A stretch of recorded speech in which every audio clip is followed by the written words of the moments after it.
ಓಂ ನಾರಾಯಣಾಯ ಪರಿಪೂರ್ಣಗುಣಾರ್ಣವಾಯ ವಿಶ್ವೋದಯಸ್ಥಿತಿಲಯೋನ್ನಿಯತಿಪ್ರದಾಯ ಜ್ಞಾನಪ್ರದಾಯ ವಿಬುಧಾಸುರಸೌಖ್ಯದುಃಖಸತ್ಕಾರಣಾಯ ವಿತತಾಯ ನಮೋ ನಮಸ್ತೆ. ಸ್ವಾಂತಧ್ವಂತನಿಕೃಂತನೇಜಿತಮಹಾವೈಕರ್ತನಾಂಶೋರಜಂ ನಿರ್ದೋಷಂ ಜಿತಚಂದ್ರಚಂದ್ರಿಕಬಲಂ ತಾಪತ್ರಯೋನ್ಮೂಲನೆ ಗಾಂಭೀರ್ಯೇ ಜಿತಸಿಂಧುರಾಜಮಮಿತಂ ಭಾಷ್ಯಂ ಯದಾಸ್ಯಾಂಬುಜಾತ್ ಆವಿರ್ಭೂತಮಮಂದಬೋಧ ಭಗವತ್ಪಾದಾನ್ ಪ್ರಪದ್ಯೆ ತತಾನ್. ನಮೋऽस्तु ತಾತ್ವಿಕಾ ದೇವಾಃ ವಿಷ್ಣುಭಕ್ತಿಪರಾಯಣಾಃ ಧರ್ಮಮಾರ್ಗೇ ಪ್ರೇರಯन्तु ಭವಂತಃ ಸರ್ವ ಏವ ಹಿ. ಯಸ್ಯ ವಾಕ್ ಕಾಮಧೇನುರ್ನಃ ಕಾಮಿತಾರ್ಥಾನ್ ಪ್ರಯಚ್ಛತಿ ಸೇವೇತಂ ಜಯ ಯೋಗೀಂದ್ರಂ ಕಾಮಬಾಣಚ್ಛಿದಂ ಸದಾ.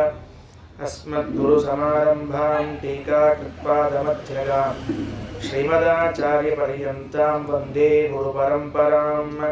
ಶ್ರೀಗುರುಭ್ಯೋ ನಮಃ. ತತಃ ಸ ಸಜ್ಜೀಕೃತ ಆತ್ತಧನ್ವಾ ರಥಂ ಸಮಾಸ್ಥಾಯ ನಿಶಾಚರೇಶ್ವರಃ ವ್ರತಃ ಸಹಸ್ರಾಯುತಕೋಟ್ಯನೀಕಪೈಃ ನಿಶಾಚರೈರಾಶು ಯಯೌ ರಣಾಯ. ಸ್ವಸ್ತಿ ಅಸ್ತು. ಯುದ್ಧದ ಈ ಸಂದರ್ಭದಲ್ಲಿ ರಾವಣನ ಮಕ್ಕಳು, ರಾವಣನ ಮಂತ್ರಿಗಳು ಪ್ರತಿಯೊಬ್ಬರೂ ಯುದ್ಧಕ್ಕೆ ಹೋಗುವರು. ಯುದ್ಧ ಮಾಡಿ ಗೆದ್ದುಕೊಂಡು ಬಂದೆವು ಅಂತ ಹೇಳುವರೊಬ್ಬರೂ ಇಲ್ಲ. ಕೊನೆ ಪಕ್ಷ ಸೋತು ಬಂದವರಾದರೂ ಹೇಳಬೇಕು ಅಂದರೆ ಅವರೂ ಇಲ್ಲ. ಯಾಕೆ ಅಂದರೆ ಎಲ್ಲರೂ ಮೃತರಾಗ್ತಿದ್ದಾರೆ. ಸತ್ತು ಹೋದ ಮೇಲೆ ಯಾರು ತಾನೇ ಬಂದು ಏನು ಹೇಳಬೇಕು? ಯಾರು ಹೇಳಲಿಕ್ಕೆ ತಯಾರಿಲ್ಲ. ರಾವಣ ಅಂದ, ಹೀಗೆ ಅವ್ರನ್ನ ಇವ್ರನ್ನ ಕಳಿಸೋಕ್ಕಿಂತ ನಾನೇ ಯುದ್ಧಕ್ಕೆ ಹೋಗೋದು ಒಳ್ಳೆಯದು ಅಂತ ಕೊನೆಯಲ್ಲಿ ತಾನು ಬಂದ. ನಿನ್ನೆ ಹೇಳಿತ್ತು ಮಕರಾಕ್ಷ ಅನ್ನುವರ ಸಂಹಾರ ಆಯಿತು. ಅದಾದ ಮೇಲೆ ಈಗ ರಾವಣನೇ ಯುದ್ಧಕ್ಕೆ ಹೊರಟಿದ್ದಾನೆ ಅಂತ. ಆ ರಾವಣ ಯುದ್ಧಕ್ಕೆ ಹೊರಟಾಗ ಏನಾಯಿತು, ಎದುರಿನಲ್ಲಿ ಬಂದವರು ಯಾರು ಅಂತ ಕ್ರಮವಾಗಿ ಹೇಳ್ತಾ, ಇವತ್ತು ಒಂದು 2-3 ಪರಾಕ್ರಮಿಗಳು, ಅರ್ಥಾತ್ ಹನುಮಂತನಿಗೂ ರಾವಣನಿಗೂ ಯುದ್ಧ ಆದಾಗ, ಲಕ್ಷ್ಮಣನಿಗೂ ರಾವಣನಿಗೂ, ರಾಮನಿಗೂ ರಾವಣನಿಗೂ, ಈ 3 ಜನರಿಗೂ ಎದುರಾದಾಗ ರಾವಣ ನಡೆದುಕೊಂಡ ಕ್ರಮ ಹೇಗಿದೆ? ಯಾಕಂದರೆ ಹನುಮ ಮಹಾಪರಾಕ್ರಮಿ. ಹಿಂದೆ ಲಂಕೆಯಲ್ಲಿ ಅವನನ್ನು ಕಟ್ಟಿದಾಗ ಅವ ಏನು ಮಾಡಿದ್ದ ಅಂತ ತೋರಿಸಿಕೊಟ್ಟಿದ್ದ. ಆದರೆ ಅವತ್ತು ಅವ ರಾಜನಾಗಿ, ಇವ ದೂತನಾಗಿ ಬಂದದ್ದರಿಂದ, ರಾಮದೂತನಾಗಿ ಬಂದದ್ದರಿಂದ ಬಲ ತೋರಿಸುವಂತಹ ಅವಕಾಶ ಇರಲಿಲ್ಲ. ಇವತ್ತು ಬಲ ತೋರಿಸ್ಲಿಕ್ಕೆ ಅವಕಾಶ ಇದೆ. ಹಾಗಾದರೆ ಆ ಅವಕಾಶವನ್ನು ಉಪಯೋಗಿಸ್ಕೊಳ್ಬೇಕು ಅಂತ ತನ್ನ ಪರಾಕ್ರಮವನ್ನು ಹನುಮಂತ ತೋರಿಸ್ತಾನೆ. ಲಕ್ಷ್ಮಣ, ರಾಮನ ಜೊತೆಗೆ ಯುದ್ಧ ಮಾಡ್ಲಿಕ್ಕೆ ಹೋಗ್ತಿದ್ದೀಯ, ನನ್ನ ಜೊತೆಗೆ ಯುದ್ಧ ಮಾಡಿ ನೋಡು, ನಿನಗೆ ಆಮೇಲೆ ಕಥೆ ತೋರಿಸ್ತೀನಿ ಅಂತ ಅವನು ಯುದ್ಧ ಮಾಡ್ತಾನೆ. ಅಲ್ಲಿಬ್ಬರಲ್ಲೂ ಮುಗಿಸಿಕೊಂಡು ರಾಮನ ಕಡೆಗೆ ಬಂದಾಗ ರಾಮನ ಜೊತೆಗೆ ಯುದ್ಧ ಆದ ಮೇಲೆ ಏನಾಯಿತು ಅಂತ ಇವತ್ತು ಕೊನೆಯಲ್ಲಿ ನಾವು ಕೇಳ್ತಾ ಇದ್ದೇವೆ ಈ ಭಾಗದಲ್ಲಿ. ಇಷ್ಟು 3 ಘಟ್ಟಗಳು. ಅದಕ್ಕೆ ತತಃ ಅನಂತರದಲ್ಲಿ ಯಾವಾಗ ಎಲ್ಲ ರಾಕ್ಷಸ ಪ್ರಮುಖರು ಸಾಯ್ತಾ ಹೋಗ್ತಾ ಇದ್ರೋ, ಸಜ್ಜೀಕೃತ ಅತ್ತಧನ್ವಾ, ಕೈಯಲ್ಲಿ ಬಿಲ್ಲು ಬಾಣಗಳನ್ನು ಹಿಡಿದುಕೊಂಡು ತಯಾರಾಗಿ ಬಂದಿದ್ದಾನೆ. ರಥಂ ಸಮಾಸ್ಥಾಯ ನಿಶಾಚರೇಶ್ವರ, ರಥವನ್ನು ಏರಿದ. ನಿಶಾಚರೇಶ್ವರ ಅಂದರೆ ರಾವಣ, ನಿಶಾಚರರು ಅಂದರೆ ರಾಕ್ಷಸರು. ಆ ರಾಕ್ಷಸರಿಗೆ ಒಡೆಯನಾಗಿರುವಂಥ ರಾವಣ ರಥವನ್ನೇರಿಕೊಂಡು ಬಂದ. ಎಷ್ಟು ಅವನಲ್ಲಿ ಭಯ ಇತ್ತು ಅನ್ನುವುದಕ್ಕೆ ಅವನು ಕರೆದುಕೊಂಡು ಬಂದ ಸೈನ್ಯವೇ ಸಾಕ್ಷಿ. ಎಷ್ಟು ಕರ್ಕೊಂಡ್ಬಂದಿರ್ಬೇಕು? ಅಬ್ಬಬ್ಬ ಅಂದ್ರೆ ಏನೋ 1, 2, 100, 1000, ಲಕ್ಷ. ಸಹಸ್ರ ಅಯುತ ಕೋಟ್ಯನೀಕಪೈಃ ನಿಶಾಚರೈರಾಶು ಯಯೌ ರಣಾಯ. ಹಿಂದೆ ಒಂದು ಸಾಲಿನಲ್ಲಿ ಮೊದಲು 1000 ಜನ, ಅದರ ಹಿಂದೆ 10,000 ಜನ, ಅದರ ಹಿಂದೆ 1,000,000 ಜನ ನಿಂತ್ಕೊಂಡಿದ್ರಂತೆ ಸೈನಿಕರು. 1,000,000, 10,000, 1000ದಷ್ಟು ಸಂಖ್ಯೆಯ ರಾಕ್ಷಸರನ್ನು ಕರೆದುಕೊಂಡು ಎದಕ್ಕೆ ಬಂದಿದ್ದ ಅಂದರೆ ರಾಮನ ಜೊತೆಗೆ ಯುದ್ಧ ಮಾಡಬೇಕು, ಅವನನ್ನು ಸಂಹಾರ ಮಾಡಬೇಕು ಅಥವಾ ಸೋಲಿಸಬೇಕು ಅನ್ನೋ ಉದ್ದೇಶದಿಂದ ಬಂದಿದ್ದಂತೆ. ಕದ್ದುಕೊಂಡು ಬಂದದ್ದು ರಾಮನ ಹೆಂಡತಿಯನ್ನು, ಕೊಡಬೇಕಾದದ್ದು ಅವನ ಧರ್ಮ. ಕೊಟ್ಟಿದ್ರೆ ಏನು ಲೋಕದಲ್ಲಿ ಅವನಿಗೆ ಏನು ಹೆಸರು ಉಳಿತಿತ್ತೋ ಗೊತ್ತಿಲ್ಲ. ಆದರೆ ಕೊಡೋದು ಬಿಟ್ಟು ಯುದ್ಧಕ್ಕೆ ನಿಂತ್ಕೊಂಡು ಎಷ್ಟು ಭಯ ಇತ್ತವನಿಗೆ ಅಂದರೆ ಇಷ್ಟೆಲ್ಲ ಸೈನಿಕರನ್ನ ಕೂಡಿಸ್ಕೊಂಡು ಬಂದಿದ್ದಾನಂತೆ. ತತಸ್ಸ ಸಜ್ಜೀಕೃತ ಅತ್ತಧನ್ವಾ ರಥಂ ಸಮಸ್ಥಾಯ ನಿಶಾಚರೇಶ್ವರ ವ್ರತಸಹಸ್ರಾಯುತ ಕೋಟ್ಯನೀಕಪೈ ನಿಶಾಚರೈರಾಶ್ವಯೋ ರಣಾಯ. ಯುದ್ಧಕ್ಕೆ ಬಂದಾಗ ಅವರ ಸೈನ್ಯ ಕಪಿಗಳನ್ನೆಲ್ಲ ಓಡಿಸಿತು ಅಂತ 71ನೇ ಪದ್ಯದಲ್ಲಿ ಹೇಳುವಾಗ ಬಲೈಸ್ತು ತಸ್ಯಾಥ ಬಲಂ ಕಪೀನಾಂ ನೈಕ ಪ್ರಕಾರ ಯುಧಪೂಗಭಗ್ನಂ ತಸ್ಯ ಬಲೈಹಿ. ಆ ರಾವಣನ ಸೈನಿಕರಿಂದ ಕಪೀನಾಂ ಬಲಂ, ಆ ಕಪಿಗಳ ಸೈನ್ಯ ಏನಿತ್ತು, ನೈಕ ಪ್ರಕಾರಾಯುಧ ಭೋಗಭಗ್ನಂ, ಒಂದೇ ತರಹದ ಆಯುಧ ಅಲ್ಲ, ಅನೇಕ ತರಹದ ಆಯುಧಗಳಿಂದ ಆ ಕಪಿಗಳನ್ನೆಲ್ಲ ಹೊಡೆದು ಓಡಿಸಿದ್ದಾರಂತೆ. ದಿಶ ಪ್ರದುದ್ರಾವ ಹರೀಂದ್ರ ಮುಖ್ಯಾಗ ಸಮರ್ದಯನ್ನಾಶು ನಿಶಾಚರಸ್ತದ. ಸಣ್ಣ ಸಣ್ಣ ಕಪಿಗಳೆಲ್ಲ ಓಡಿ ಹೋದರೆ ಪ್ರಮುಖ ಕಪಿಗಳೆಲ್ಲರೂ ಏನ್ ಮಾಡಿದ್ದಾರೆ, ರಾವಣ ಈ ಸೈನಿಕರ ಜೊತೆ ಯುದ್ಧಕ್ಕೆ ನಿಂತ್ಕೊಂಡಿದ್ದಾರೆ. ಯುದ್ಧ ಆಗ್ತಾ ಇದೆ. 72ನೇ ಶ್ಲೋಕದಲ್ಲಿ ಹೇಳುವಾಗ ಒಂದು 6 ಜನರ ಕಥೆಯನ್ನು ಹೇಳ್ತಾರೆ. ತುಂಬಾ ಇಂಟ್ರೆಸ್ಟಿಂಗ್ ಆದವ್ರ ಕಥೆ ಇದು. ಯಾವ ದೇವತೆಗಳು ಭಗವಂತನ ಸೇವೆ ಮಾಡಲಿಕ್ಕೆ ಅವತಾರ ಮಾಡಿ ಬಂದವರು ಅಂತ. ಪ್ರಾಯ ಕುಬೇರ ಅಂತನೋ ದೇವತೆ ಇದ್ದಾರೆ. ಅವರ ಕಥೆಯನ್ನು ನಾವು ಬಹಳ ಕಡಿಮೆ ಕೇಳಿರ್ತೇವೆ. ನಮಗೆ ಕುಬೇರರು ನೆನಪಾಗುವುದೇ ದುಡ್ಡು ಬೇಕಾದಾಗ. ಕುಬೇರ ದುಡ್ಡು, ದುಡ್ಡು ಕುಬೇರ ಅಂತ ಇಬ್ಬರಿಗೂ ಸಮನ್ವಯ ಮಾಡಿಟ್ಕೊಂಡ್ಬಿಟ್ಟಿದ್ದೀವಿ, ನಾವು ಹೊಂದಿಸ್ಬಿಟ್ಟಿದ್ದೇವೆ. ಕುಬೇರ ರಾಮನ ಕಾಲದಲ್ಲೂ ಅವತಾರ ಮಾಡಿದ್ರು, ಕೃಷ್ಣನ ಕಾಲದಲ್ಲೂ ಅವತಾರ ಮಾಡಿದ್ದಾರೆ. ಕೃಷ್ಣನ ಕಾಲದಲ್ಲಿ ನರಕಾಸುರನ ಮಗನಾಗಿ ಅವತಾರ ಮಾಡಿ ಬಂದಿದ್ದಾರಂತೆ. ಅಲ್ಲಿ ಭಗದತ್ತ ಅಂತ ಅವನ ಹೆಸರು. ಈಗ ರಾಮಾವತಾರದಲ್ಲಿ ಕಥನ ಅಂತನೋ ಹೆಸರಿನಿಂದ ಅವತಾರ ಮಾಡಿದ್ದಾರೆ. ಎಲ್ಲ ಕಪಿಗಳೇ. ಯಾರ್ಯಾರು ರಾಮನಿಗಿಂತ ಮೊದಲು ಅವತಾರ ಮಾಡಿದ್ದಾರೋ ಅವರೆಲ್ಲ ಕಪಿ ಅವತಾರದಲ್ಲೇ ಇದ್ದವರು, ಪ್ರಾಣಿ ಪಕ್ಷಿಗಳಾಗಿ ಬಂದವರು. ರಾಮನ ಅವತಾರದ ಅನಂತರದಲ್ಲಿ ಬಂದವರೆಲ್ಲ ಮನುಷ್ಯಾಕಾರದಲ್ಲಿ ಬಂದವರು. ಅದಕ್ಕೆ ಕಥನ ಎನ್ನುವಂತಹ ಕಪಿಯಾಗಿ ಬಂದಿದ್ದಂತೆ, ರಾಮನ ಸೇವೆ ಮಾಡಬೇಕು ಅಂತ ಅನ್ನೋದಕ್ಕೆ. ನಾವಿದರಿಂದ ತಿಳಿಯಬಹುದಾದ ಅಂಶ ಏನು ಅಂದರೆ, ಭಗವಂತನ ಸೇವೆಯನ್ನು ಮಾಡಲಿಕ್ಕೆ ದೇವತೆಗಳು ಎಷ್ಟು ಹಾತೊರಿತಾರೆ ಅಂತ ತಿಳಿಯಕ್ಕೆ ಬರ್ತದೆ.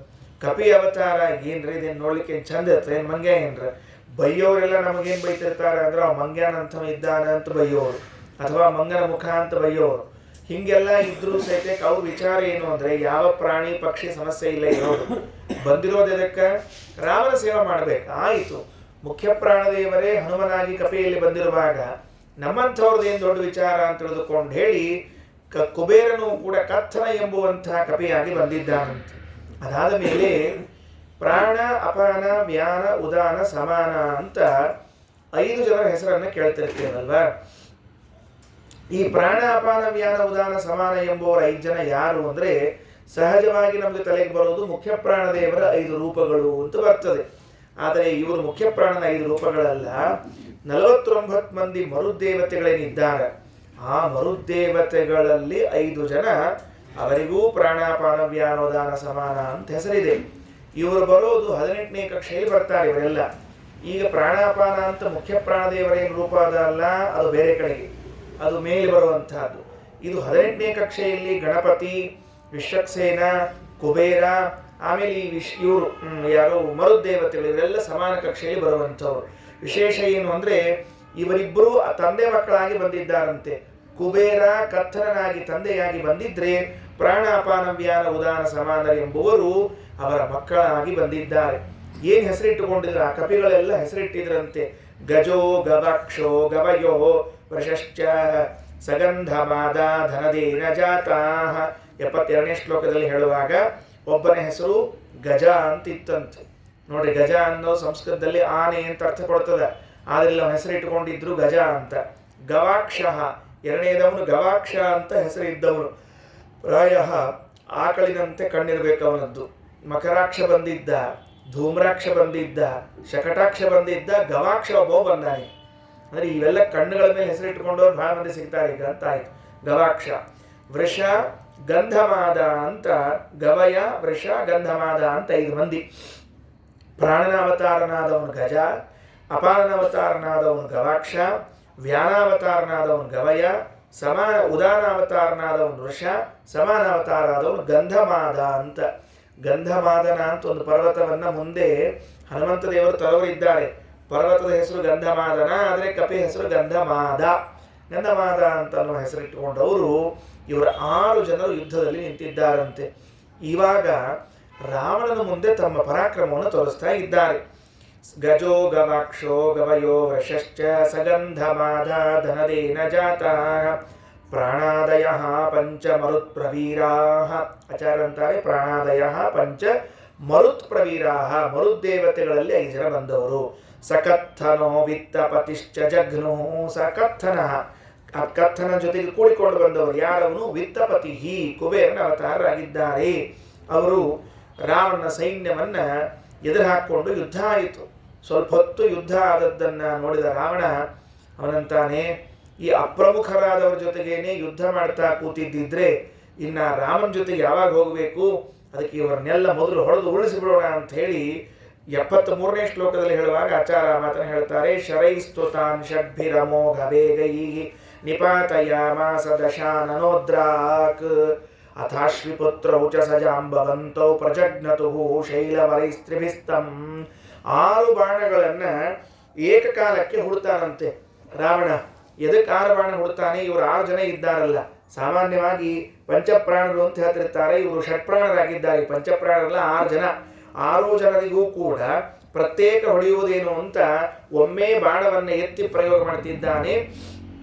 ಹೊಡೆದ, ಉರುಳಿಸಿದ, ಅವ್ರು ಬಿದ್ರು. ಅರ್ಥಾತ್ ಕ್ಷಣಕಾಲ, ಸ್ವಲ್ಪ ಹೊತ್ತು ಅವರಿಗೆ ಎಚ್ಚರ ತಪ್ಪಿರುವಂತಹ ಪ್ರಸಂಗ. ಆಗ ಮುಂದೆ ಯುದ್ಧಕ್ಕೆ ಬಂದವರು ಜಾಂಬುವಂತ ಮತ್ತು ಮೈಂದ ವಿವಿಧ ಎನ್ನುವಂಥವರು 3 ಜನ ಬಂದಿದ್ದಾರೆ. ಏನ್ ಮಾಡಿದವರು ಅಂದ್ರೆ ದೊಡ್ಡ ದೊಡ್ಡ ಬೆಟ್ಟಗಳನ್ನು ತಂದಿದ್ದಾರಂತೆ. ಈ ಕಪಿಗಳಿಗಿದ್ದ ಆಯುಧಗಳನ್ನು ನೋಡಿದ್ರೆ ಬಹಳ ಆಶ್ಚರ್ಯ. ಅವು ಗೆರಿಲ್ಲಾ ಯುದ್ಧ ಅಂತ ಕರಿತಿರ್ತಾರೆ ನೋಡ್ರಿ, ಗೆರಿಲ್ಲಾನೋ ಯುದ್ಧ ಅಂತ ಕರಿತಿರ್ತಾರೆ. ಅವು ಏನ್ ಕಲ್ ಸಿಕ್ಕರೆ ಕಲ್ ತಗೊಂಡು ಹೊಡೆಯೋದು, ಗಿಡ ಸಿಕ್ಕರೆ ಗಿಡ ತಗೊಂಡು ಒಗೆಯೋದು, ಇವೇ ಕೆಲಸ. ಹಾಗೆ ಆ ಕಪಿಗಳು ಕೂಡ ಅಲ್ಲೇನಿದ್ವು ಅದೇ ಪರ್ವತಗಳನ್ನು ಎತ್ತಿ ತಂದ್ರಂತೆ. 3 ಜನ ನೋಡ್ರಿ. ಜಾಂಬುವಂತ ಯುದ್ಧ ಮಾಡಿದ್ದು ಬಹಳ ಕಡಿಮೆ ನಾವು ಕೇಳೋದು. ಆದರೆ ಇಂಥ ಸಣ್ಣ ಸಣ್ಣ ಪ್ರಸಂಗಗಳಲ್ಲಿ ಜಾಂಬುವಂತ ಹಾಗೂ ಮೈಂದ ವಿವಿಧರಿಬ್ಬರೂ ಕೂಡ ಏನ್ ಮಾಡಿದ್ದಾರೆ ಅಂದ್ರೆ ದೊಡ್ಡ ದೊಡ್ಡ ಬಂಡೆಗಲ್ಲನ್ನು ತಂದು ರಾವಣನ ಮೇಲೆ ಒಗೆದರಂತೆ. ರಾವಣ ನೋಡಿದ, ಗಮನಿಸಿದ ಅದನ್ನ. ಯಾವ ಕಡೆಗೂ ಇದ್ರೆ ಮೈ ಮೇಲೆ ಬಿದ್ದು ಏನಾಗ್ತಿತ್ತು, ಸಾಯ್ತಿರ್ಲಿಲ್ಲ ಬಿಡ್ರಿ. ಯಾಕಂದ್ರೆ ಅವನು ಸಾಯೋದು ರಾಮನ ಕೈಯಲ್ಲಿ ಇದ್ದುದರಿಂದ ಸಾಯ್ತಿರ್ಲಿಲ್ಲ. ಅದ್ರ ಲಕ್ಷ್ಯ ಬಂತು. ಲಕ್ಷ್ಯ ಬಂದಾಗ ಪ್ರಜಗ್ನತುಃ ಶೈಲವರೈಹಿ ತ್ರಿಭಿಸ್ತಂ ಗಿರೀನ್ ವಿದಾರ್ಯಾಶು ಶರೈರಥಾನ್ಯಾಂ ಶರಾನ್ ದಶಾಸ್ಯೋ ಮುಚದಾಶುತೇಷು ಏಕೈಕಮೇಭಿರ್ವಿನಿಪಾತಿತಾಸ್ತೆ ಸಸಾರತಂ ಶಕ್ರಸುತಾತ್ಮಜೋಥ. ರಾವಣ ನೋಡಿದ ಕೂಡಲೇ 3 ಪ್ರತ್ಯೇಕ ಬಾಣಗಳನ್ನು ಬಿಟ್ಟು ಆ 3 ಪರ್ವತಗಳನ್ನು ಸೀಳಿ ಹಾಕಿದ್ದಾನೆ.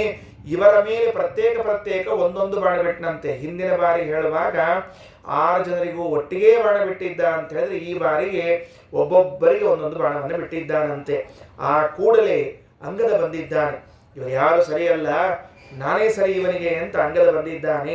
ಶಿಲಾಂ ಸಮಾದಾಯ ತಮಾಪತಂತಂ ಬಿಭೇದ ರಕ್ಷೋ ಹೃದಯೇಶರೇಣ ದೃಢಾಹತಸ್ಸೋಪ್ಯಗಮದ್ಧರಾತಲಂ ರವೇ ಸ್ವತೋಥೈರಮಭಿಪ್ರಜಗ್ಮಿವಾನ್.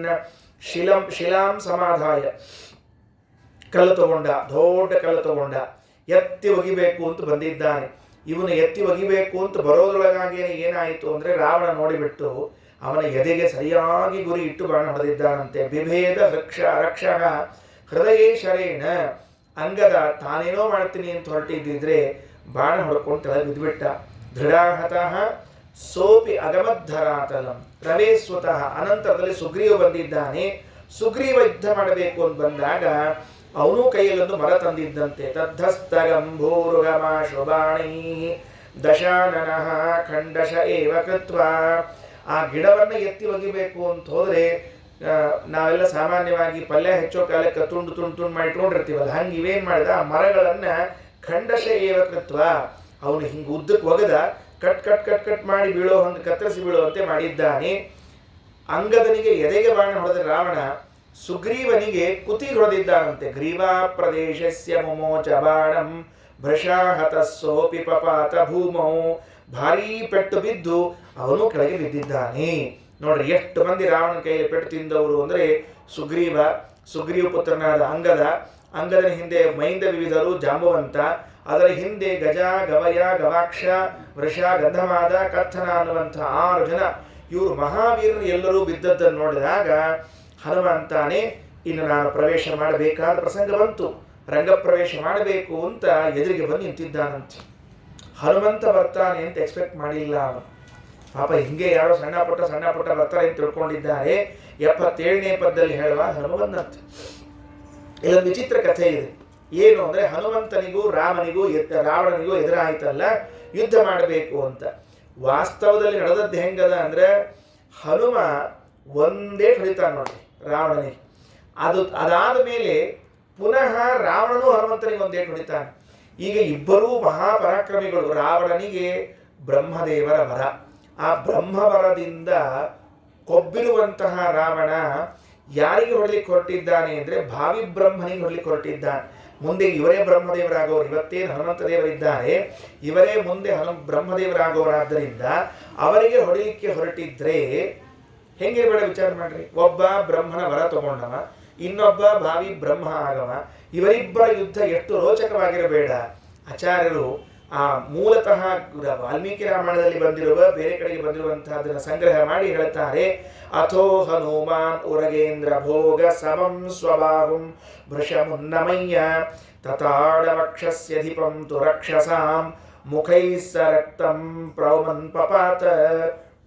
ಅಥೋ ಹನುಮಾನ್ ಅನಂತರದಲ್ಲಿ ಹನುಮಂತ ದೇವರ ಎದುರಿಗೆ ಬಂದು ಭುಜದ ಬಗ್ಗೆ ಹೇಳ್ತಾರೆ. ಅವರ ಕೈ ಎತ್ತಿದ್ರೆ ಹೆಂಗಿತ್ತು ಅಂತ ಕೇಳಿದ್ರೆ ಭುಜಗೇಂದ್ರ ಭೋಗ ಸಮಂ, ಶೇಷದೇವರ ಶರೀರ ಇದ್ದಂತೆ ಇತ್ತಂತೆ. ಅಷ್ಟು ದೊಡ್ಡ ಭುಜ ಅವರದ್ದು.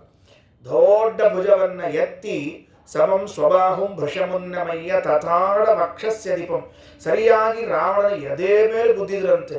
ಅಂದ್ರೆ ನನಗೆ ಅನಿಸಿದ ಮಟ್ಟಿಗೆ ಇವ ಬಾಣ ಹೊಡ್ಕೋತ ಆ ಕಡೆ ಈ ಕಡೆ ನೋಡ್ಕೋತ ಬರೋದ್ರೊಳಗೆ ಹನುಮಂತ ದೇವರು ರಥದ ಮೇಲೆ ಬಂದು ಕೂತಿರ್ಬೇಕ್ರಿ. ಇವರು ಎದುರಿಗೆ ಅವ್ನು ಎದೆ ಮೇಲೆ ಹೊಡಿಬೇಕು ಅಂದ್ರೆ ಅವ್ನು ಕೆಳಗಡೆ ಹೊರಸ್ತಾರೆ, ನಮ್ಮ ಮೇಲೆ ಹೋಗಿ ಎದೆಗೆ ಒಂದು ಗುದ್ದಿದ್ರಂತೆ. ಗುದ್ದಿದ್ರೆ ಏನಾಯಿತು ಅಂದರೆ ಮುಖೈಹಿ 10 ಮುಖಗಳಿಂದ ಸಹ ರಕ್ತಂ ಪ್ರೌಮನ್ ಪಪಾತ, ರಕ್ತದ ವಾಂತಿಯನ್ನ ಮಾಡಿಕೊಂಡು ಬಿದ್ದು ಹೋದ. ಎಚ್ಚರ ತಪ್ಪಿ ಹೋದ ಅವ. ಎಷ್ಟು ಪರಿಸ್ಥಿತಿ ಆಗಿರಬೇಡ. ಒಂದೇ ಏಟಿಗೆ ಮತ್ತೆ 2-3 ಹೊಡೆದಿಲ್ಲ, ಒಂದೇ ಏಟಿಗೆ. ಯಾಕೆ ಹೊಡೆದ್ರು ಅಂತ ಪ್ರಶ್ನೆ. ಈಗ ಹೇಳಿದ್ರಲ್ರಿ ಮತ್ತೆ ಅವರೆಲ್ಲ ಹೋಗೋದು ಬಂದಿದ್ರು ಅದಕ್ಕೆ ತಿಳ್ಕೊಂಡು ಅಂದರೆ ಅದಕ್ಕೆ ಸುಮಧ್ವ ವಿಜಯದಲ್ಲಿ ನಾರಾಯಣ ಪಂಡಿತಾಚಾರ್ಯ ಮಾತು ಹೇಳ್ತಾರೆ. 1ನೇ ಸರ್ಗದ 17ನೇ ಶ್ಲೋಕದಲ್ಲಿ ಹೇಳುವಾಗ ಯಾಕೆ ಹೊಡೆದದ್ದು ಅಂದರೆ ಸೀತಾದೇವಿಯನ್ನ ಅಪಹಾರ ಮಾಡಿಕೊಂಡು ಬಂದಿದ್ದೆಲ್ಲ ಅದಕ್ಕೆ ನಾನೇನು ಶಿಕ್ಷೆ ಕೊಟ್ಟಿಲ್ಲ ಅಂತ ಹೊಡೆದ್ರಂತೆ. ಮುಷ್ಟಿ ಪ್ರಹಾರಂ ದಶಕಾಯ ಸೀತಾ ಸಂತರ್ಜನಾಗ್ರೋತ್ತರಮೇಶ ಕೋದಾತ್. ಮುಷ್ಟಿ ಪ್ರಹಾರಂ ಯಾಕೆ ಹೊಡೆದ್ರು ಮುಷ್ಟಿಯನ್ನು ಕಟ್ಟಿ ಅಂದರೆ ದಶಕಾಯ 10 ತಲೆ ಇರುವಂತಹ ರಾವಣನಿಗೆ ಸೀತಾ ಸಂತರ್ಜನಾಗ್ರ ಉತ್ತರಂ, ಸೀತಾದೇವಿಗೆ ತ್ರಾಸು ಕೊಟ್ಟಿದ್ದೆಲ್ಲ ಅದಕ್ಕೊಂದು ಸ್ವಲ್ಪ ಶಿಕ್ಷೆ ಹಿಡಿ ಅಂತ ಹೊಡೆದ್ರೆ 10 ಮುಖದಿಂದ ಕಾರಿಕೊಂಡು ಕೆಳಗೆ ಬಿದ್ದಂತೆ. ಎಷ್ಟೋ ಹೊತ್ತಾಗಿರ್ಬೇಕು. ಹನುಮಂತೇವರಲ್ಲೇ ಕೂತಿದ್ರಂತೆ. ಎದ್ದರ ಹೇಳಿ ಮಾಡ್ತೀನಿ ಅಂತ ಕೂತಿದ್ರಂತೆ. ಕೆಲವೊಮ್ಮೆ ಹಂಗೆ ಆಗಿರ್ತದೆ, ಹೊಡೆದು ಬೀಳಿಸಿ ಮತ್ತೆ ಅವ ಎದ್ಕೊಂಡು ಮತ್ತೆ ಹೊಡೆಯೋದಂತೆ. ಅಲ್ಲೂ ಒಮ್ಮೆ ಹೊಡೆದಿದ್ದು ಸಾಕಾಗಿಲ್ಲೇನು, ಇಲ್ಲ ಇನ್ನೂ ಹೊಡಿಬೇಕಾಗಿ ಹೇಳುವಂತೆ. ಅವ ಎದ್ದು ಸ್ತೋತ್ರ ಮಾಡ್ತಾನೆ. ಸಲಬ್ಧ ಸಂಜ್ಞ ಪ್ರಶಂಸ ಮಾರುತಿಂ, ಲಬ್ಧ ಸಂಜ್ಞ ಎಚ್ಚರ ಬಂದವನಾಗಿ ಮಾರುತಿಂ ಪ್ರಶಂಸ. ಹನುಮಂತ ದೇವರ ಸ್ತೋತ್ರ ಏನು? ತ್ವಯಾ ಸಮೋ ನಾಸ್ತಿ ಪುಮಾನ್ ಹಿ ಕಶ್ಚಿತ್, ನಿನಗೆ ಸಮಾನನಾಗಿರುವಂತಹ ವ್ಯಕ್ತಿಯನ್ನು ನಾನು ನೋಡೇ ಇಲ್ಲ. ಹೇಗೇನ್ರಿ ಒಂದೇಟಿಗೆ ಹಿಂಗೆ ಒಪ್ಕೊಂಡ್ಬಿಟ್ರಲ್ಲ, ನಿಮ್ ಒಂದೇಟೆ ಅಷ್ಟು ರುಚಿ ಅದ. ಒಂದೇಟೆ ಅಷ್ಟು ರುಚಿ ಅದ. ಕೆಲವೊಮ್ಮೆ ಊಟಕ್ಕೆ ಕೂತ್ಕೊಳ್ಳಿ ಹೇಳ್ತಿರ್ತಾವ ನೋಡ್ರಿ, ಅದ್ಭುತವಾಗಿ ಅಡಿಗೆ ಹಿಂಗೆ ತಿಳ್ಕೊಂಡು ಹೇಳ್ತಿರಂಗಿಲ್ಲ. ಯಾಕ್ರಿ ಮುಂದಿಂದ ಹಾಕ್ಸ್ಕೊಂಡೇ ಇಲ್ಲ ಅಂತ ಈಗ ಹೇಳ್ಬಿಡೋದು ಚಲೋ ಅಂತಂತಿರ್ತಾರ. ಯಾಕಂದ್ರೆ ಮುಂದೆ ಏನಾಗ್ತದೆ ಗೊತ್ತಿಲ್ಲ. ನಾವು ಉಣ್ತೀವೋ ಉಣ್ಣಂಗಿಲ್ಲೋ ಅಥವಾ ಉಂಡ ಮೇಲೆ ಹೇಳಿ ಕುಳಿತರೋ ಇಲ್ಲೋ ಸ್ಟೇಜ್ ಗೊತ್ತಿರೋದಿಲ್ಲ ಕೆಲವೊಂದು ಸರ್ತಿ.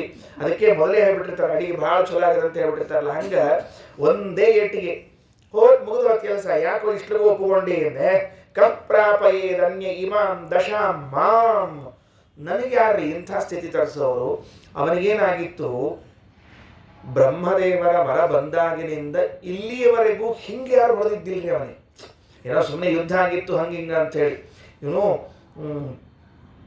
ರಾವಣ ಸ್ವರ್ಗದ ಮೇಲೆ ಯುದ್ಧಕ್ಕೆ ಹೋಗಿ ದಾಳಿ ಮಾಡಿದ್ದಂತೆ. ಅಂದರೆ ಇಂದ್ರದೇವರ ಜೊತೆಗೆ ಯುದ್ಧ ಮಾಡಬೇಕು, ಸೋಲಿಸಬೇಕು ಅಂತ ಹೇಳಿ.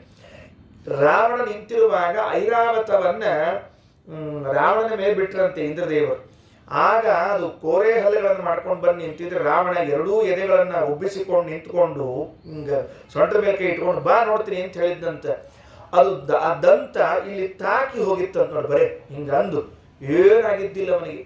ಅಂದ್ರೆ ಅಂಥ ಐರಾವತದ ಹಲ್ಲು ಚುಚ್ಚಿದ್ರು ಏನೂ ಆಗದೇ ಇರುವಂಥ ಈ ವ್ಯಕ್ತಿ ಇವತ್ತಿನ ದಿವಸ ಹನುಮಂತನ ಒಂದೇಟಿಗೆ ತೆಳಗೆ ಬಿದ್ದು ರಕ್ತಭಾಂತಿ ಮಾಡಿಕೊಂಡು ಎಚ್ಚರ ತಪ್ಪಿ ಎದ್ದು ಹನುಮಂತನಿಗೆ ಪ್ರಶಂಸೆ ಮಾಡ್ತಾನಂತೆ. ಏನಂದ? ಕಪ್ರಾಪಯೇದನ್ಯ ಇಮಾಂ ದಶಾಂ ನಿತೀರಿತೋ ಮಾರುತಿರಾಹತಂ ಪುನಃ. ಇಲ್ಲಪ್ಪ, ನಿನ್ನ ಸಮ ಯಾರಿದ್ದಾರೋ ತ್ವಯಾ ಸಮೋ ನಾಸ್ತಿ ಪುಮಾನ್ಹಿ ಕಶ್ಚಿತ್. ವಿಚಿತ್ರ ಅಲ್ಲ? ಇಲ್ಲಿ ಇವತ್ತು ಯುದ್ಧ ಭೂಮಿಯಲ್ಲಿ ರಾವಣ ಹನುಮಂತನಿಗೆ ಈ ಮಾತು ಹೇಳೋದಾದ್ರೆ, ಮುಂದೆ ಮಹಾಭಾರತದಲ್ಲಿ ದುರ್ಯೋಧನ ಭೀಮಸೇನ ದೇವರ ಬಗ್ಗೆ ಹೇಳ್ತಾರೆ. ನಿನ್ನಂಥವು ಇನ್ಯಾರಿದ್ದಾರೋ ಮಹಾರಾಯ. ಅವನಿಗೇನಾಗಿತ್ತು, ಯುದ್ಧ ಭೂಮಿಯಲ್ಲಿ ಯಾರು ನೋಡಿದ್ರು ಅವ್ರಿಗೆ ಕಾಣಿಸಿದ್ದು ಇಬ್ಬರೇ ಕಾಣಿಸ್ತಿದ್ರಂತ. ಭೀಮಾರ್ಜುನ ಸಮಾಯುಧಿ. ಒಂದು ಭೀಮ ಒಂದು ಅರ್ಜುನ, ಒಂದು ಭೀಮ ಒಂದು ಅರ್ಜುನ ಇದ್ದದ್ದು ಇಬ್ಬರೇ ಅವರು. ಆದರೆ ಇವನಿಗೆ ಕಾಣಿಸ್ತಿದ್ದದ್ದು ಯುದ್ಧ ಭೂಮಿಯಲ್ಲಿ ಯಾರ್ಯಾರಿದ್ರು ಅಷ್ಟರು ಹಂಗೆ ಕಾಣಿಸ್ಲಿಕ್ಕಿರಂತವ್ನು. ಯಾಕೆ? ಅಷ್ಟು ಭಯ ಅವನಿಗೆ. ಭೀಮ ಅರ್ಜುನ ಕಂಡ್ರೆ, ವಿಶೇಷವಾಗಿ ಭೀಮನ ಕಂಡ್ರೆ ಭಯ. ಅದಕ್ಕೆ ಹೇಳಿದ್ರು, ಅಲ್ಲೂ ಕೂಡ ಹೇಳಿದ್ರು, ಭೀಮಸೇನ ಸಮೋ ನಾಸ್ತಿ ಸೇನಯೋರುಭಯೋರಪಿ ಪಾಂಡಿತ್ಯೇ ಚ ಪಟುತ್ವೇ ಚ ಶೂರತ್ವೇ ಚ ಬಲೇಪಿ ಚ. ಇದು ನಾವು ನಿತ್ಯ ಹೇಳುವ ಶ್ಲೋಕ ಇದು. ಭೀಮಸೇನ ಸಮೋ ನಾಸ್ತಿ ಸೇನಯೋರುಭಯೋರಪಿ. ಪಾಂಡವರ ಪಕ್ಷದಲ್ಲೂ ಭೀಮನಿಗೆ ಸರಿಸಾಟಿಯಾದ ವ್ಯಕ್ತಿ ಇಲ್ಲ, ಇನ್ನು ಕೌರವರ ಪಕ್ಷದಲ್ಲೂ ಸರಿಯಾದ ವ್ಯಕ್ತಿ ಇಲ್ಲ. ಅದರಿಂದ ಎರಡೂ ಕಡೆಗಳಲ್ಲೂ ಏಕಪುರುಷ ಅಂತ ಕರೆಸಿಕೊಂಡವನು ಭೀಮನಾದರೆ, ಅವನ ಪೂರ್ವಾವತಾರಿಗಳಾದ ಹನುಮ ರಾವಣನ ಕಡೆಯಿಂದ ಪ್ರಶಂಸೆ ಮಾಡಿಕೊಂಡ್ರು. ತ್ವಯಾ ಸಮೋ ನಾಸ್ತಿ ಪುಮಾನ್ಹಿ ಕಶ್ಚಿತ್ ಕಪ್ರಾಪಯೇತ್ ಅನ್ಯ ಇಮಾಂ ದಶಾಂ ಮಾಂ. ನನಗೆ ಯಾರು ಇಂಥ ಸ್ಥಿತಿ ತರಿಸ್ತಾರ ಅಂತ. ಇಷ್ಟಾದ್ರೆ ಹನುಮಂತ ದೇವರು ಏನಂದು ಗೊತ್ತೇನ್ರಿ? 79ನೇ ಶ್ಲೋಕದಲ್ಲಿ ಹೇಳುವಾಗ, ಅತ್ಯಲ್ಪಮೇತದ್ಯದುಪಾತ್ತ ಜೀವಿತಃ ಪುನಸ್ತ್ವಮಿತ್ಯುಕ್ತ ಉವಾಚ ರಾವಣಃ. ನೋಡು, ನಾನು ನಿನಗೆ ಖರೆ ಹೊಡೆದೀನಿ ಅಂತ ತಿಳ್ಕೊಂಡೇನು ಮತ್ತೆ ಅಂತ ಕೇಳಿದ್ರಂಥವ್ರು. ಏನು ಖರೆ ಹೊಡೆದಿ ಅಂದ್ರೆ ಸುಮ್ಮನೆ ಹೊಡೆದೀನೋ ಮಹಾರಾಯ, ನನ್ನ ಪೂರ್ಣ ಬಲ ಹಾಕಿಲ್ಲ ನಾನು ಅಂತ ಹೇಳಿದ್ರಂತ. ಅವ ಅಂದ, ಇನ್ನೊಂದ್ಸಲ ಇಂಥ ಕೆಲಸ ಮಾಡ್ಲಿಕ್ಕೆ ಹೋಗಬೇಡ ಅಂದ. ಯಾಕಂದ್ರೆ ನೀ ಪೂರ್ಣ ಬಲ ಹಾಕೇ ಬಿಟ್ರೆ ನನಗೆ ಯಾರು ಹೊತ್ಕೊಂಡು ಹೋಗ್ಬೇಕಾಗ್ತದೆ. ನಾ ಹೇಳೋ ಸ್ಟೇಜ್ ಒಳಗೆ ಇಲ್ಲೇ ಇಲ್ಲ.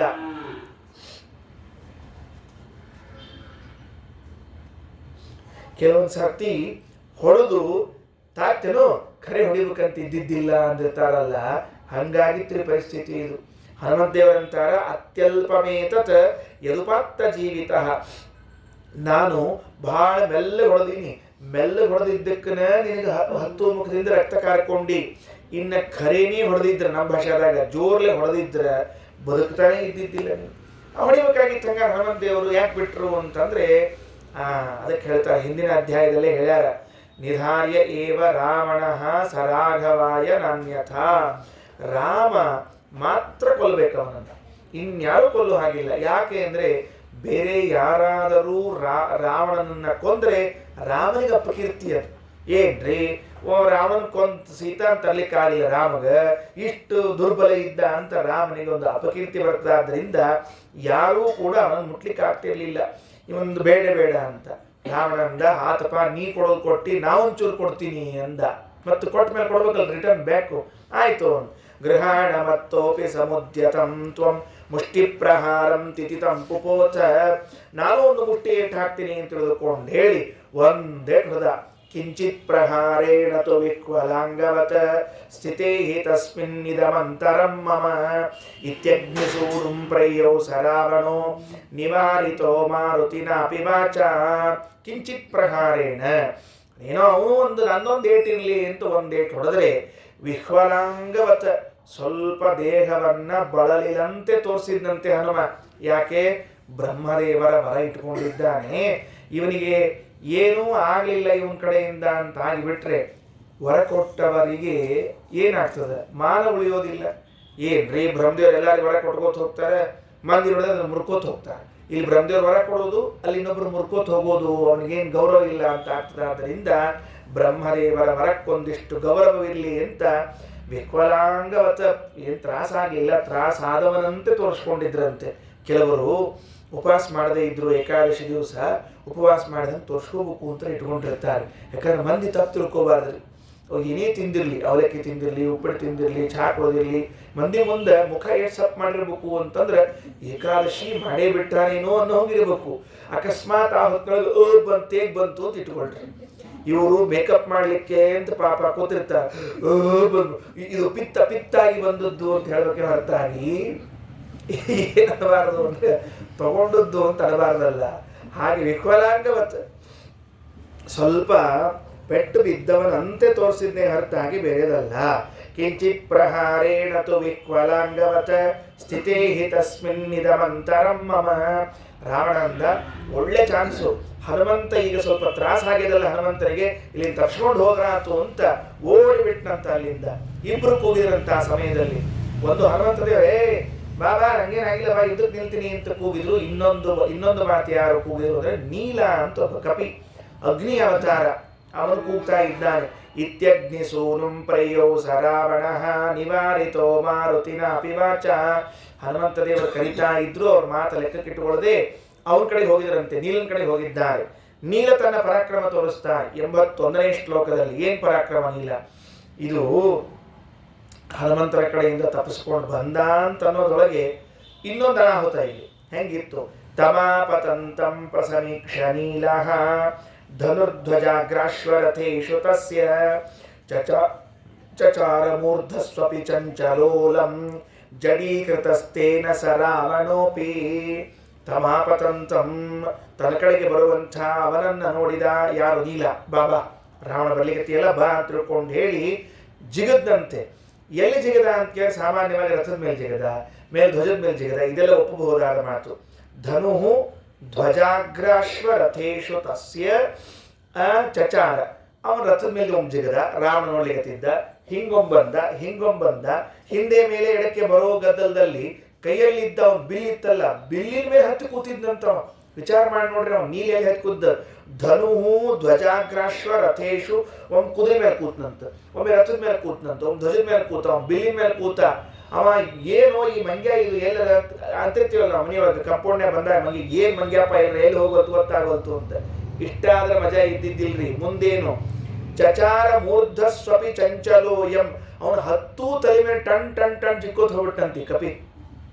ಇದು ಕಥೆ ಕೇಳಿದ್ರಂಗಿಲ್ರಿ, ಬಹಳ ಇಂಪಾರ್ಟೆಂಟ್ ಕಥೆ ಇದೆ ನಿಮ್ಗೆ. ಯಾಕಂದ್ರೆ ಆ ನೀಲ ಎಂಬ ಕಪಿ ಅವ ಅಗ್ನಿ ಅವತಾರ ಪ್ರತ್ಯೇಕ ಮತ್ತೆ ಹೇಳೋದು ಬೇಡ. ನೀಲ ಎಂಬುವಂಥವನು ಆತ ರಾವಣನ 10 ತಲೆ ಮೇಲೆ ಹೆಂಗ ಮಂಗ್ಯ ಕಾಂಪೌಂಡ್ ಮೇಲೆ ನಡ್ಕೋತ್ ಜಿಕ್ಕೋತ್ ಹೋಗ್ತಿರ್ತದೆ, ಅಥವಾ ಗಿಡದಿಂದ ಗಿಡಕ್ಕೆ ಜಿಗಿತಿರ್ತದೆ, ಹಂಗೆ ಒಂದು ತಲೆ ಮೇಲೆ ಇನ್ನೊಂದು ತಲೆ ಮೇಲೆ ಜಿಕ್ಕೋತ್ ಹೋದಂತ. ರಾವಣಗೆ ಎಷ್ಟು ಫ್ರಸ್ಟ್ರೇಷನ್ ಆಗಿರ್ಬೇಡ್ರಿ ಎಲ್ಲರ. ನಮಗೆ ತಲೆ ಮೇಲೆ ಹಿಂಗೆಲ್ಲರ ಒಂದು ಇರಿವಿ ಹೊಟ್ಟಿದ್ರು ಹಿಂಗ್ ಅದು ಹೋಗೋ ತನಕ ಬಿಡಂಗಿಲ್ರಿ. ಅದು ಹೋಗಿ 10 ನಿಮಿಷ ಆಗಿರ್ತದೆ, ಇನ್ನೂ ಹಿಡ್ಕೋತಿರ್ತಾನೆ, ಹಿಂಗೆ ಅನ್ಕೋತಿರ್ತಾನವ. ಅಂಥದ್ದು ದೇಹದ ಮೇಲೆ ಒಂದು ಸಣ್ಣ ಇರುವೆ ಹುಳ ಏರಿದ್ರು ಬಿಡ್ಲಿಕ್ಕೆ ಬರದೇ ಇದ್ದವ್ರು ನಾವು ಆ ರಾವಣನ ತಲೆ ಮೇಲೆ ಟಣ್ಣ ಟಣ್ಣ ಟಣ್ಣ ಅಂತ 10 ತಲೆ ಮೇಲೆ ಜಿಗಿದ್ನಂತ. ಜಡೀಕೃತಸ್ತೇನ ಸ ರಾವಣ. ಅವ್ನು ರಾವಣಿಗೆ ಏನು ಗೊತ್ತಾಗೋದು, ಸುಮ್ಮನೆ ನಿಂತ್ಬಿಟ್ಟಿದ್ದಂತ. ಹೋಗ್ಲಪ್ಪ ಮರ ಇಳಿದು ಹೋಗ್ಬಿಡ್ಲಿಲ್ಲ ಅಂತ ಸುಮ್ಮನೆ ನಿಂತ್ಬಿಟ್ಟಿದ್ದಂತ. ಜಡೀಕೃತ. ನೋಡ್ರಿ ಇಲ್ಲೊಂದು ಶಬ್ದ ಇದೆ. ಜಡೀಕೃತ ಅಂದ್ರೆ ಏನು ಅಂದ್ರೆ ಏನ್ ಮಾಡಬೇಕು ಅಂತ ತಿಳಿಲಾಗದೆ ಕೂತು ಬಿಟ್ಟ ಅಂತ ಅರ್ಥ. ಕಲ್ಲು ಕೂತಂಗ್ ಕೂತಿರ್ತಾರ ಅಂತ ನೋಡ್ರಿ. ಏನು ಕಲ್ಲು ಕೂತಂಗ್ ಕೂತಿಯಲ್ಲ ಅಂತ. ಕಲ್ಲು ಕೂತಂಗ್ ಕೂತಿಯಲ್ಲ ಅಂದ್ರೆ ಏನೂ ಮಾಡ್ಲಾರ್ದ ಕೊಡೋದು ಅಂತ ಅರ್ಥ. ಹಂಗೆ ಇಲ್ಲೂ ಏನಾಯ್ತು ಅಂತ ಕೇಳಿದ್ರೆ ಇವನು ಕೂಡ ಕಲ್ಲಿನಂತೆ ನಿಂತು ಬಿಟ್ಟ. ಇಲ್ಲಿ ಹೆಂಗ ಈ ಶಬ್ದ ಬಳಸಿದ್ದಾರಲ್ಲ, ಕಲ್ಲಿನಂತೆ ರಾವಣ ನಿಂತಿದ್ದಾನೆ ಅಂತ. ಇದೇ ರೀತಿಯಾಗಿ ಅಹಲ್ಯಾದೇವಿಯ ಸಂದರ್ಭದಲ್ಲೂ ಕೂಡ ಆಕೆ ಕಲ್ಲಾಗಿದ್ಲು ಅನ್ಬಾರ್ದು. ಯಾಕಂದ್ರೆ ಎಲ್ಲೂ ಚೇತನ ಜಡ ಆಗುವುದಿಲ್ಲ. Living thing non living thing ಆಗ್ಲಿಕ್ಕೆ ಸಾಧ್ಯ ಇಲ್ಲ. ಸತ್ತ ಮೇಲೆ ಬೇಕಾದ್ರೆ ಬೂದಿ ಆಗ್ಬೋದೇ ಹೊರತಾಗಿ ಈಗ ನಾ ಕೂತೀನಿ ಏನಾಗಿ ನಾ ಕಲ್ಲಾಗಿ ಬರ್ತದ್ರಿ, ಏನ್ ತಲೆ ಹೊಡ್ಕೊಂಡ್ರೆ ಕಲ್ಲಾಗ್ತೀನಿ, ಅಥವಾ ಇಲ್ಲಿದ್ದು ಕಲ್ಲು ಏನಾದ್ರೆ ಚೇತನ ಆಗ್ತದೆ ಹೇಳೋಣ ಅಂತ ಎಷ್ಟು ವರ್ಷ ಪ್ರಯತ್ನ ಮಾಡಿದ್ರೆ ಅಲ್ಲ. ಅದಕ್ಕೆ ಜಡೀಕೃತ ಅಂತ ಅನ್ನುವಲ್ಲಿ ಹೆಂಗ ರಾವಣ ಜಡ ಆದ ಅಂದ್ರೆ ಜಡದಂತೆ ಕುಳಿತಿದ್ನೋ ಹಂಗ ಅವಳು ಕೂಡ ಅಹಲ್ಯಾದೇವಿಯು ಕೂಡ ಏನಾಗಿದ್ಲು, ಕಲ್ಲಿನಂತೆ ಇದ್ಲು ಅನ್ಬೇಕು ಹೊರತಾಗಿ ಕಲ್ಲೇ ಆಗಿದ್ಲು ಅಲ್ಲ. ಸುಮ್ಮನೆ ನಾವು ಭಾವುಕರಾಗಿ ಹೇಳುವಾಗ ಹೇಳೋಣಂತ. ಅದೇ ನೀವು ಕಲ್ಲನ್ನ ರಾಮಚಂದ್ರ ಹೆಣ್ಣು ಮಾಡಿದ ಅಂದ್ರೆ ರಾಮನ ಮಹಿಮೆ ಅದು ದೊಡ್ಡ ವಿಷಯ ಅಲ್ಲ. ವಾಸ್ತವ ಏನಿರ್ತದೆ ಅಂತಂದ್ರೆ ರಾಮದೇವರ ಮಹಿಮೆಯನ್ನು ಹಿಂಗೆ ಹೇಳಬೇಕಾಗಿಲ್ಲ. ವಾಸ್ತವದಲ್ಲಿ ಅಹಲ್ಯಾದೇವಿ ಪಾಷಾಣಿಕ ಕಲ್ಲಾಗಿದ್ಲು ಅಂತಂದ್ರೆ ಕಲ್ಲಿನಂತೆ ಉಳ್ಕೊಂಡ್ಬಿಟ್ಟಿದ್ಲು. ಸುಮ್ಮನೆ ಒಂದು ಕಡೆ ತಟಸ್ಥ ಆಗಿದ್ಲು. ಯಾಕಂದ್ರೆ ಇಂದ್ರದೇವರು ಮಾಡಿರುವಂತಹ ಕಾರ್ಯದಿಂದ ಅವಳಿಗೆ ಅಪಮಾನವಾಗಿತ್ತು, ಲೋಕದಲ್ಲಿ ಲೋಕೋತ್ತರ ಅಪಕೀರ್ತಿ ಬಂದಿತ್ತು, ಗಂಡ ಅವಳನ್ನು ದೂರ ಮಾಡಿದ್ದ, ಅದಕ್ಕಾಗಿ ತಟಸ್ಥಳಾಗಿ ಬಿಟ್ಟಿದ್ಲು ಅನ್ನೋ ಅರ್ಥವನ್ನು ಹೇಳೋದು ಬಹಳ ಒಳ್ಳೆಯದು ಅಂತ ಅನಿಸ್ತದೆ. ಯಾಕೆ ಅಂತಂದರೆ ಇದನ್ನು ಪ್ರಾಯ ಸತ್ಯಧರ್ಮತೀರ್ಥ ಶ್ರೀಪಾದರು ವ್ಯಾಖ್ಯಾನ ಮಾಡುವಾಗ ಶಿಲೀಕೃತಾಂ ಅನ್ನುವ ಶಬ್ದ ಇಟ್ಟುಕೊಂಡು ಶಿಲಾವತ್ಕೃತಾಂ ನತು ಶಿಲಾತ್ವಂ ಪ್ರಾಪ್ತಂ, ಶಿಲೆಯಂತೆ ಕೂತಿದ್ಲಿ ಹೊರತಾಗಿ ಅವಳು ಶಿಲೆನೇ ಆಗಿಲ್ಲ. ಯಾಕಂದ್ರೆ ಇದನ್ನ ದೃಷ್ಟಾಂತ ಕೊಡ್ತಾರೆ, ಜಡೀಕೃತಸ್ತತ್ರ ಸ ರಾವಣೋಪಿ ಇತ್ಯತ್ರ ಜಡವತ್ಕೃತ ಇತ್ಯುಕ್ತತ್ವಾತ್. ಹೆಂಗ ಜಡೀಕೃತ ಅಂತನ್ನುವಲ್ಲಿ ರಾವಣ ಹೆಂಗಾದ ಅಂತ ಹೇಳ್ತಾರೋ ಅದೇ ರೀತಿ ಅಂತ ಅರ್ಥ ಮಾಡ್ರಿ ಅಂತ ತಿಳಿಸಿಕೊಟ್ಟಿದ್ದಾರೆ. ಅಂತೂ ರಾವಣನ ತಲೆ ಮೇಲೆ ಟಣ್ಣ ಟಣ್ಣ ಟಣ್ಣ ಜಿಗದಾಡಿ ಅವನ ತಲೆ ಕಳಿಸ್ಬಿಟ್ಟ. ಸೆಟ್ಟು ಬಂದ್ಬಿಡ್ತೀವಿ ಅವನಿಗೆ ಇವ ಯಾರ ಅವತಾರ ಅಂತ ಕಲ್ಪನಾ ಇಲ್ಲ. ಈ ಮಂಗ್ಯಾನ ಉಳಿಸ್ಬೇಕು ಅಂದ್ರೆ ಒಂದೇ ಕೆಲಸ ಅಂತ ತಿಳ್ಕೊಂಡು ಹೇಳಿ ಅಗ್ನಿಸ್ತ್ರವನ್ನು ತೆಗೆದುಕೊಂಡಂತೆ. ಅಗ್ನಿ ಅಭಿಮನ್ಯಮಾನವಾದ ಅಸ್ತ್ರ. ಸಕ್ಷಿಪ್ರಮಾದಾಯ ಹುತಾಶನಾಸ್ತ್ರಂ ಮುಮೋಚ ನೀಲೇ ರಜನೀಚರೇಶಃ.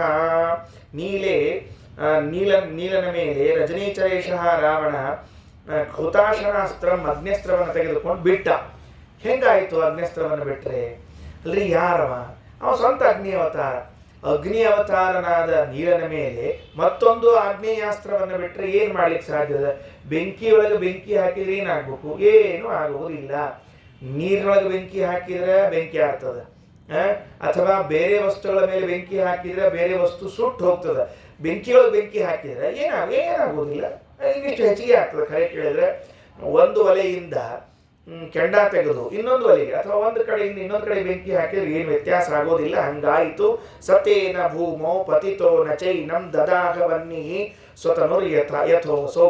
ಬಾಣದ ವೇಗಕ್ಕೆ ಪೆಟ್ಟು ತಿಂದು ತೆಳಗೆ ಬಿದ್ದ ಅಷ್ಟೇ ಹೊರತಾಗಿ ಆ ಆಗ್ನೇಯಾಸ್ತ್ರ ಅವನಿಗೇನೂ ಮಾಡಲಿಲ್ಲ. ಸಹ ತೇನ, ಆ ನೀಲ ಆ ಆಗ್ನೇಯಾಸ್ತ್ರದಿಂದ ಭೂಮಿಯಲ್ಲಿ ಬಿದ್ದ. ಆದರೆ ನಚೈವಂ ದದಾಹವನ್ನಿ, ಬೆಂಕಿ ಅವನನ್ನು ಸುಡಲಿಲ್ಲ. ಕಾರಣ ಸ್ವತನುರ್ ಯಥೋಸೋ, ತಾನೇ ಅವನು ತನಗೆ ತಾನೇ ಗಾಯ ಮಾಡಿಕೊಳ್ಳಿಕ್ಕೆ ಸಾಧ್ಯ ಇದೆಯಾ? ಆಗುವುದಿಲ್ಲ ಅಂತ ತಿಳಿಸಿಕೊಟ್ಟಿದ್ದಾರೆ.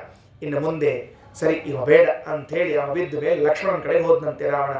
ಲಕ್ಷ್ಮಣನಿಗೂ ರಾವಣನಿಗೂ ಆದ ಯುದ್ಧದಲ್ಲಿ ಇವೆಲ್ಲ ಯಾವ ದೇವತೆಗಳು ಯುದ್ಧ ಆದದ್ದು, ಹನುಮಂತರ ಜೊತೆಗೆ ಯುದ್ಧ ಆದಾಗ ಏನಾದದ್ದು ಅಂತ ತಿಳಿಸಿಕೊಟ್ರೆ, ಲಕ್ಷ್ಮಣನ ಜೊತೆಗೆ ಯುದ್ಧ ಆದಾಗ ಶ್ರೀಮದಾಚಾರ್ಯ ಈ ಪ್ರಸಂಗದಲ್ಲಿ ಶೇಷದೇವರ ಮಹಿಮೆಯನ್ನು ತಿಳಿಸಿಕೊಡ್ತಾ ಇದ್ದಾರೆ. ಬಹಳ ಚೆಂದಾಗಿದೆ. ಒಂದು 7-8 ಶ್ಲೋಕಗಳಲ್ಲಿ ಶೇಷದೇವರ ಮಹಿಮಾ. ಸಾಮಾನ್ಯವಾಗಿ ನಾವು ಪ್ರಾಣದೇವರ ಮಹಿಮಾ ಕೇಳಿರ್ತೇವೆ, ಉಳಿದ ಪರಮಾತ್ಮನದ್ದು ಲಕ್ಷ್ಮೀದೇವಿದು ಕೇಳ್ತಿರ್ತೇವೆ, ರುದ್ರದೇವರದ್ದು ಅಲ್ಲಿ ಇಲ್ಲಿ ಕೇಳಿರ್ತೇವೆ, ಗಣಪತಿಯು ಕೇಳಿರಬಹುದು. ಆದರೆ ಶೇಷದೇವರ ಮಹಿಮೆಯನ್ನು ಬಹಳ ಕಡಿಮೆ ಕೇಳೋದು ನಾವೆಲ್ಲ. ಆಚಾರ್ಯರು ಈ ಪ್ರಸಂಗವನ್ನ ಸದ್ವಿನಿಯೋಗ ಮಾಡಿಕೊಂಡು ಶೇಷದೇವರ ಅವತಾರಿಗಳಾದ ಲಕ್ಷ್ಮಣ ರಾವಣನ ಜೊತೆಗೆ ಯುದ್ಧ ಮಾಡ್ತಾ ಇರುವಾಗ ಏನಾಯಿತು ಅಂತ ಹೇಳ್ತಾ ಅವನ ತಾಕತ್ತಿ ಎಂಥದ್ದು, ಶೇಷದೇವರ ತಾಕತ್ತು, ಲಕ್ಷ್ಮಣನ ಶಕ್ತಿ ಎಂಥದ್ದು ಅಂತ ಹೇಳಿಕೊಳ್ತಾ ಇದ್ದಾರೆ. ತಥೋ ಯಯೌ ರಾಘವಮೇವ ರಾವಣ ತತಃ ಯಯೌ, ಅಲ್ಲಿಂದ ಹೊರಟ. ರಾಘವಮೇವ, ರಾಮನ ಕಡೆ ಹೋಗೋ ನಡಿ ಅಂತ ಹೊರಟ. ನಿವಾರಯಾಮಾಸ ತಮಾಶು ಲಕ್ಷ್ಮಣ. ಲಕ್ಷ್ಮಣ ಅಂದ, ನೀ ಅಣ್ಣನ ಜೊತೆಗೆ ಯುದ್ಧ ಮಾಡೋದು, ಮೊದಲು ನನ್ನ ಜೊತೆಗೆ ಮಾಡು ಅಂತ ತಡೆದಿದ್ದಾನಂತೆ. ತತಕ್ಷತುಸ್ತಾವಧಿಕೌ ಧನುರ್ಭೃತ ಶರೈ ಶರೀರ ವರ್ಣಾವದಾತೈಹಿ. ಇಬ್ಬರೂ ಪರಸ್ಪರ ಬಾಣವನ್ನು ಹೊಡೆದುಕೊಂಡಿದ್ದಾರೆ. ಏನು ಹೊಡ್ಕೊಂಡ್ರೆ ಗೋವಿಂದ, ಇಬ್ಬರು ಪರಸ್ಪರ ಹೊಡ್ಕೊಂಡ್ರೆ ಏನಾಗ್ಬೇಡ, ಎಲ್ಲಾದರೂ ಇಬ್ಬರಿಗೂ ಶರೀರ ತುಂಬ ಗಾಯ ಆಯ್ತಂತೆ. ರಾವಣನ ಶರೀರಕ್ಕೆ ಗಾಯ, ಲಕ್ಷ್ಮಣನ ಶರೀರಕ್ಕೆ ಗಾಯ ಆಯಿತು. ಕೊನೆಗೆ ಸಿಟ್ಟು ಬಂತ್ರಿ. ಯಾರಿಗೆ ಸಿಟ್ಟು ಬಂತು? ರಾವಣನಿಗೆ ಸಿಟ್ಟು ಬಂತವ ಅಂದ, ಈ ಕಾಲಾಗ ಕೈಯಾಗಿ ಬರೋದೆಲ್ಲ ಇದೇ ಕಥೆಯಾಯಿತು ಅಂತ ಹೇಳಿದ. ಹಿಂದೆ ಆಗ್ನೇಯಾಸ್ತ್ರವನ್ನ ಬಿಟ್ಟಾಗ ನೀಲನ ಮೇಲೆ ಪ್ರಯೋಜನ ಆಗದೆ ಇದ್ದದನ್ನು ಕಂಡು ಈಗ ಬ್ರಹ್ಮಾಸ್ತ್ರವನ್ನೇ ತಗೊಂಡ್ಬಿಟ್ನಂತೆ. ಬ್ರಹ್ಮಾಸ್ತ್ರ ನಾವು ಊಹಾತೀತವಾದ ತಿರುವಿದು ನಿಜವಾಗ್ಲೂ ಕೂಡ ಟರ್ನಿಂಗ್ ಪಾಯಿಂಟ್. ಯಾಕೆ ಅಂದರೆ ಲಕ್ಷ್ಮಣನ ಮೇಲೆ ಬ್ರಹ್ಮಾಸ್ತ್ರ ಪ್ರಯೋಗ ಆದರೆ ಲಕ್ಷ್ಮಣನಿಗೆ ಏನಾಗುತ್ತೆ? ಸಹಜವಾಗಿ ಬ್ರಹ್ಮಾಸ್ತ್ರ ಅಂತನ್ನುವುದು ಎದುರಿಗಿದ್ದ ಯಾವ ವ್ಯಕ್ತಿಯನ್ನು ಮುಗಿಸ್ಲೇಬೇಕದು. ಅದ್ಭುತವಾದ ಅಸ್ತ್ರ. ಒಂದು ವೇಳೆ ಎದುರಾಳಿಗೆ ಏನೂ ಆಗದೆ ಹೋದರೆ ಬ್ರಹ್ಮಾಸ್ತ್ರದ ಮತ್ತೆ ಶಕ್ತಿ ಅಂತಹದ್ದು ಏನು ಪ್ರಯೋಜನ ಇಲ್ಲ.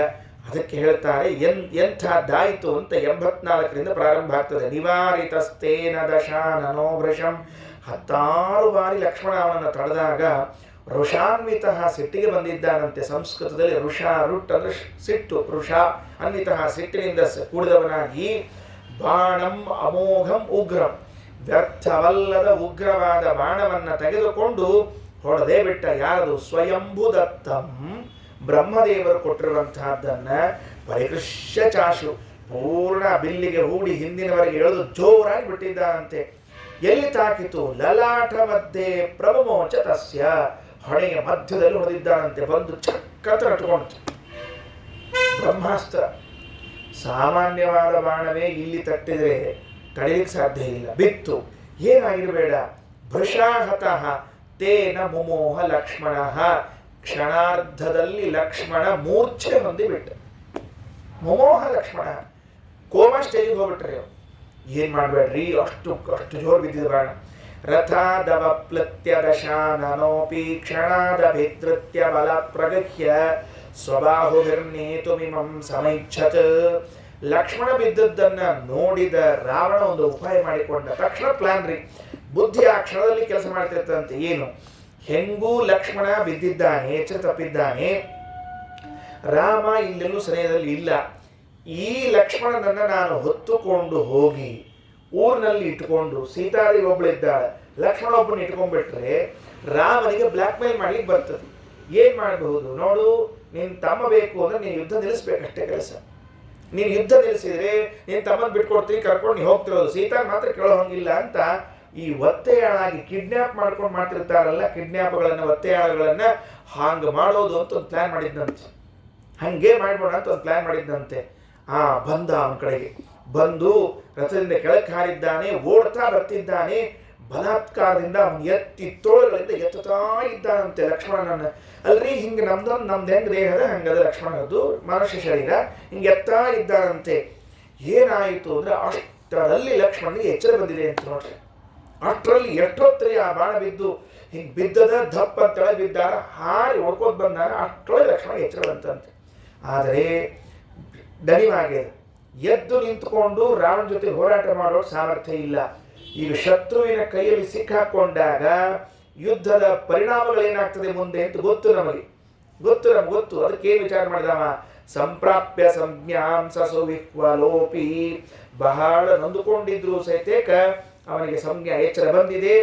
ವಿಚಾರ ಮಾಡಿದ, ಓಹೋ ರಾವಣ ನಿನ್ನ ಪ್ಲಾನ್ ಇದ, ನನ್ನ ಹೊತ್ಕೊಂಡು ಹೋಗಬೇಕು, ಹೊತ್ಕೊಂಡು ಹೋಗಿ ಇತ್ಯಾದಿ ಅಂತಿದ್ದೀಯ ನೀನು, ಮಾಡ್ತೀನಿ ತಡಿ.